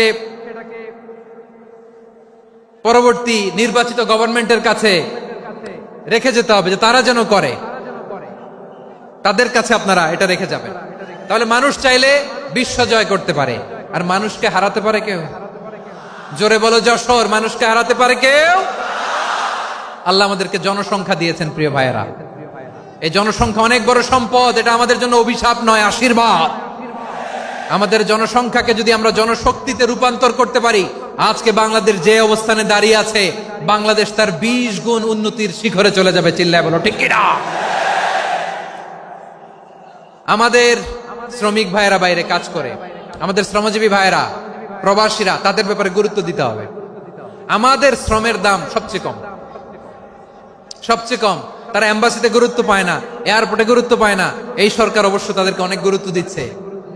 আমাদের অদক্ষ শ্রমিককে যখন আমরা দুবাই পাঠাই অল্প বেতন পায়, কিন্তু ইন্ডিয়ানরা দক্ষ শ্রমিক পাঠাইলে তার 3 গুণ বেতন পায়। আমরা আমাদের শ্রমিকদেরকে অদক্ষভাবে আর পাঠাতে চাই না, দক্ষ শ্রমিক পাঠিয়ে আমরা রেমিটেন্সের বন্যা বইয়ে দেব। আমাদের শ্রমিকদের পাঠানো রেমিটেন্সের টাকায় সচল থাকে আমার দেশের অর্থনীতির চাকা। তাদেরকে সবচেয়ে গুরুত্ব দিতে হবে। আমরা পেয়েছি ফ্রিডম ফাইটার, মুক্তিযোদ্ধা, আর আমার প্রবাসী ভাইরা হচ্ছে রেমিটেন্স ফাইটার। জোরে বলো ঠিক কিনা? তাহলে আমাদের এই জনশক্তিকে জনসম্পদে ট্রান্সফর্ম করতে হবে, ঠিক কিনা বলেন? সরকার জনগণকে এভাবে পলিশ করতে হবে। মা বাবারা ছেলে মেয়েদের মধ্যে কার কোন যোগ্যতা তাকে ওইভাবে কাজে লাগাতে হবে। সবার এ প্লাস পাওয়ার কোনো দরকার নাই। আমাদের দেশে একটা টেন্ডেন্সি আছে, পরীক্ষায় এ প্লাস না পাইলে কই তুই কি করলি, পাশের বাড়ির ছেলে এ প্লাস পাইছে, যা ওর পা ধোয়া পানি খা। কি খা? তা আমি ভাবছি যে পা ধোয়া এ প্লাস পাওয়া ছেলেদের পা ধোয়া পানির একটা পানির ব্র্যান্ড বানাইতে হবে, এরকম লেখা থাকবে এ প্লাস পাওয়া ছেলেদের পা ধোয়া পানি। খাওয়া নাই, এগুলার খাওয়া নাই। ওরে আল্লাহ এ প্লাস পাওয়ার জন্য বানাইছে, আর আপনার ছেলেকে এই এ প্লাস গুলারে নিয়ন্ত্রণ করার জন্য আল্লাহ বানাইছে। ওকে দিয়ে আল্লাহ কি করবে আপনি জানেনই না। একটা এ প্লাস, একটা এ গ্রেড একটা মানুষের জীবনকে ঠিক করে দিতে পারে না। আপনার ছেলেকে আল্লাহ অন্যদিকে যোগ্যতা দিয়েছে। ওদের মনোবল ভাঙবেন না, খবরদার খবরদার। ছেলে মেয়েদের মনোবল ভাঙবেন না। যাকে দিয়ে যেটা হবে তাকে দিয়ে সেটা করতে হবে, তার প্রতিভাকে সেভাবে কাজে লাগাতে হবে। তাহলে বাংলাদেশ, আমাদের এই জনসংখ্যা জনসম্পদে রূপান্তরিত হবে। আমাদের সরকারের তত্ত্বাবধানে আমাদের 18 কোটি জনগণ দক্ষ জনশক্তিতে রূপান্তরিত হোক। আমরা চাই কি চাই না? আমরা ভালো মানুষ, শ্রেষ্ঠ মানুষ হতে চাই কি চাই না? ওই জাপানিজদের মতো সৎ, ওই ইউরোপিয়ানদের মতো কালচার্ড। আমাদেরকে আল্লাহ তাআলা কোরআন সুন্নাহ অনেক কিছু দিয়েছেন। যেহেতু বর্তমানে আমরা দেখছি তারা সৎ, তাদের মধ্যে ভ্যালু আছে, সেগুলো আমাদের মধ্যে আনার দরকার আছে না নাই? আর ইসলাম দিয়ে আমাদের জীবনকে সাজাতে হবে, ইসলাম দিয়ে আমার পরিবারকে সাজাতে হবে। ইসলাম থেকে, কোরআন থেকে প্রেসক্রিপশন না নিলে জীবন সুন্দর হবে না। কোরআন থেকে প্রেসক্রিপশন না নিলে সমাজ সুন্দর হবে না। কোরআনের প্রেসক্রিপশন না মানলে রাষ্ট্র সুন্দর হবে না। কোরআনের প্রেসক্রিপশন অ্যাপ্লাই না করলে শুধু দুর্নীতি দমন কমিশন দিয়ে দুর্নীতি বন্ধ করা যাবে না। এজন্য কোরআনের আইন আমরা চাই কি চাই না? প্রিয় ভাইয়েরা, হিউম্যান রিসোর্স ডেভেলপমেন্ট, মানব সম্পদের উন্নয়ন, আমাদের সরকার যেন এদিকে নজর দেয়। আমরা যেন এই ব্যাপারে যত্নবান হয়ে উঠি। যাকে আল্লাহ যে যোগ্যতা দিয়েছে, এই যোগ্যতা দিয়ে আমরা যেন ইসলামের জন্য, দেশের জন্য কাজ করি। আমরা যেন আমাদের স্কিল ডেভেলপ করি, আমাদের পটেনশিয়ালকে ডেভেলপ করি। মোরালিটি, ভ্যালিউজ নিয়ে শায়েখ আহমদুল্লাহ আলোচনা করেছেন, এগুলো দিয়ে যেন আমরা আমাদেরকে সাজাই। আল্লাহ তাআলা আমাদের দেশকে তুমি নিরাপদ করো, আমরা পড়ি আমিন। আল্লাহ আমার 18 কোটি জনগণকে তুমি জনশক্তিতে রূপান্তরিত করো, আমিন। আল্লাহ আমরা হাতে হাত রেখে, কাঁধে কাঁধ মিলিয়ে, ভাইয়ে ভাইয়ে যেন এই দেশকে গড়তে পারি, আল্লাহ তুমি তৌফিক দান করো, আমরা পড়ি আমিন। আমার প্রিয় মহিউদ্দিন ভাই বলেছেন, হুজুর এমন একটা ঘোষণাপত্র দিয়ে যাবেন আজকের এই ঐতিহাসিক যশোরের প্রোগ্রামে, যেটা গোটা বাংলাদেশে মানুষ এটার উপর আমল করে। আমি যে কথাটা বলেছি এটাই, আসুন আমরা আমাদের জনসংখ্যাকে জনসম্পদে ট্রান্সফর্ম করি। আমাদের জনসংখ্যাকে আমরা যেন জনশক্তিতে রূপান্তরিত করি। জনসংখ্যাকে ট্রান্সফর্ম করে জনশক্তি দিয়ে আমরা যেন আগামীর বাংলাদেশ, স্বাধীন বাংলাদেশ 2.0 কে গড়ে তুলি। আল্লাহ তাআলা আমাদের সবাইকে কথাগুলো বোঝার, আমল করার তৌফিক দান করুন। এই জেনজি, ক্ষমা করে দিও আমাকে, অনেক ধমক দিছি, বকা দিছি। আল্লাহ তোমাদেরকে করুক, কবুল করুক, যশোরবাসীকে কবুল করুক, আদ দিনকে কবুল করুক, এই মেডিকেল কলেজকে কবুল করুক, ইসলামের জন্য বাদ ভাঙা এই জোয়ার এবং উচ্ছ্বাসকে আল্লাহ তাআলা কবুল করুক। হাযা মা ইনদি ওয়াল ইলমু ইনদাল্লাহ আলাইহি তাওয়াক্কালতু ওয়া ইলাইহি উনীব। সুবহানাকাল্লাহুম্মা ওয়া বিহামদিকা আশহাদু আল্লা ইলাহা ইল্লা আনতা আস্তাগফিরুকা ওয়া আতুবু ইলাইক।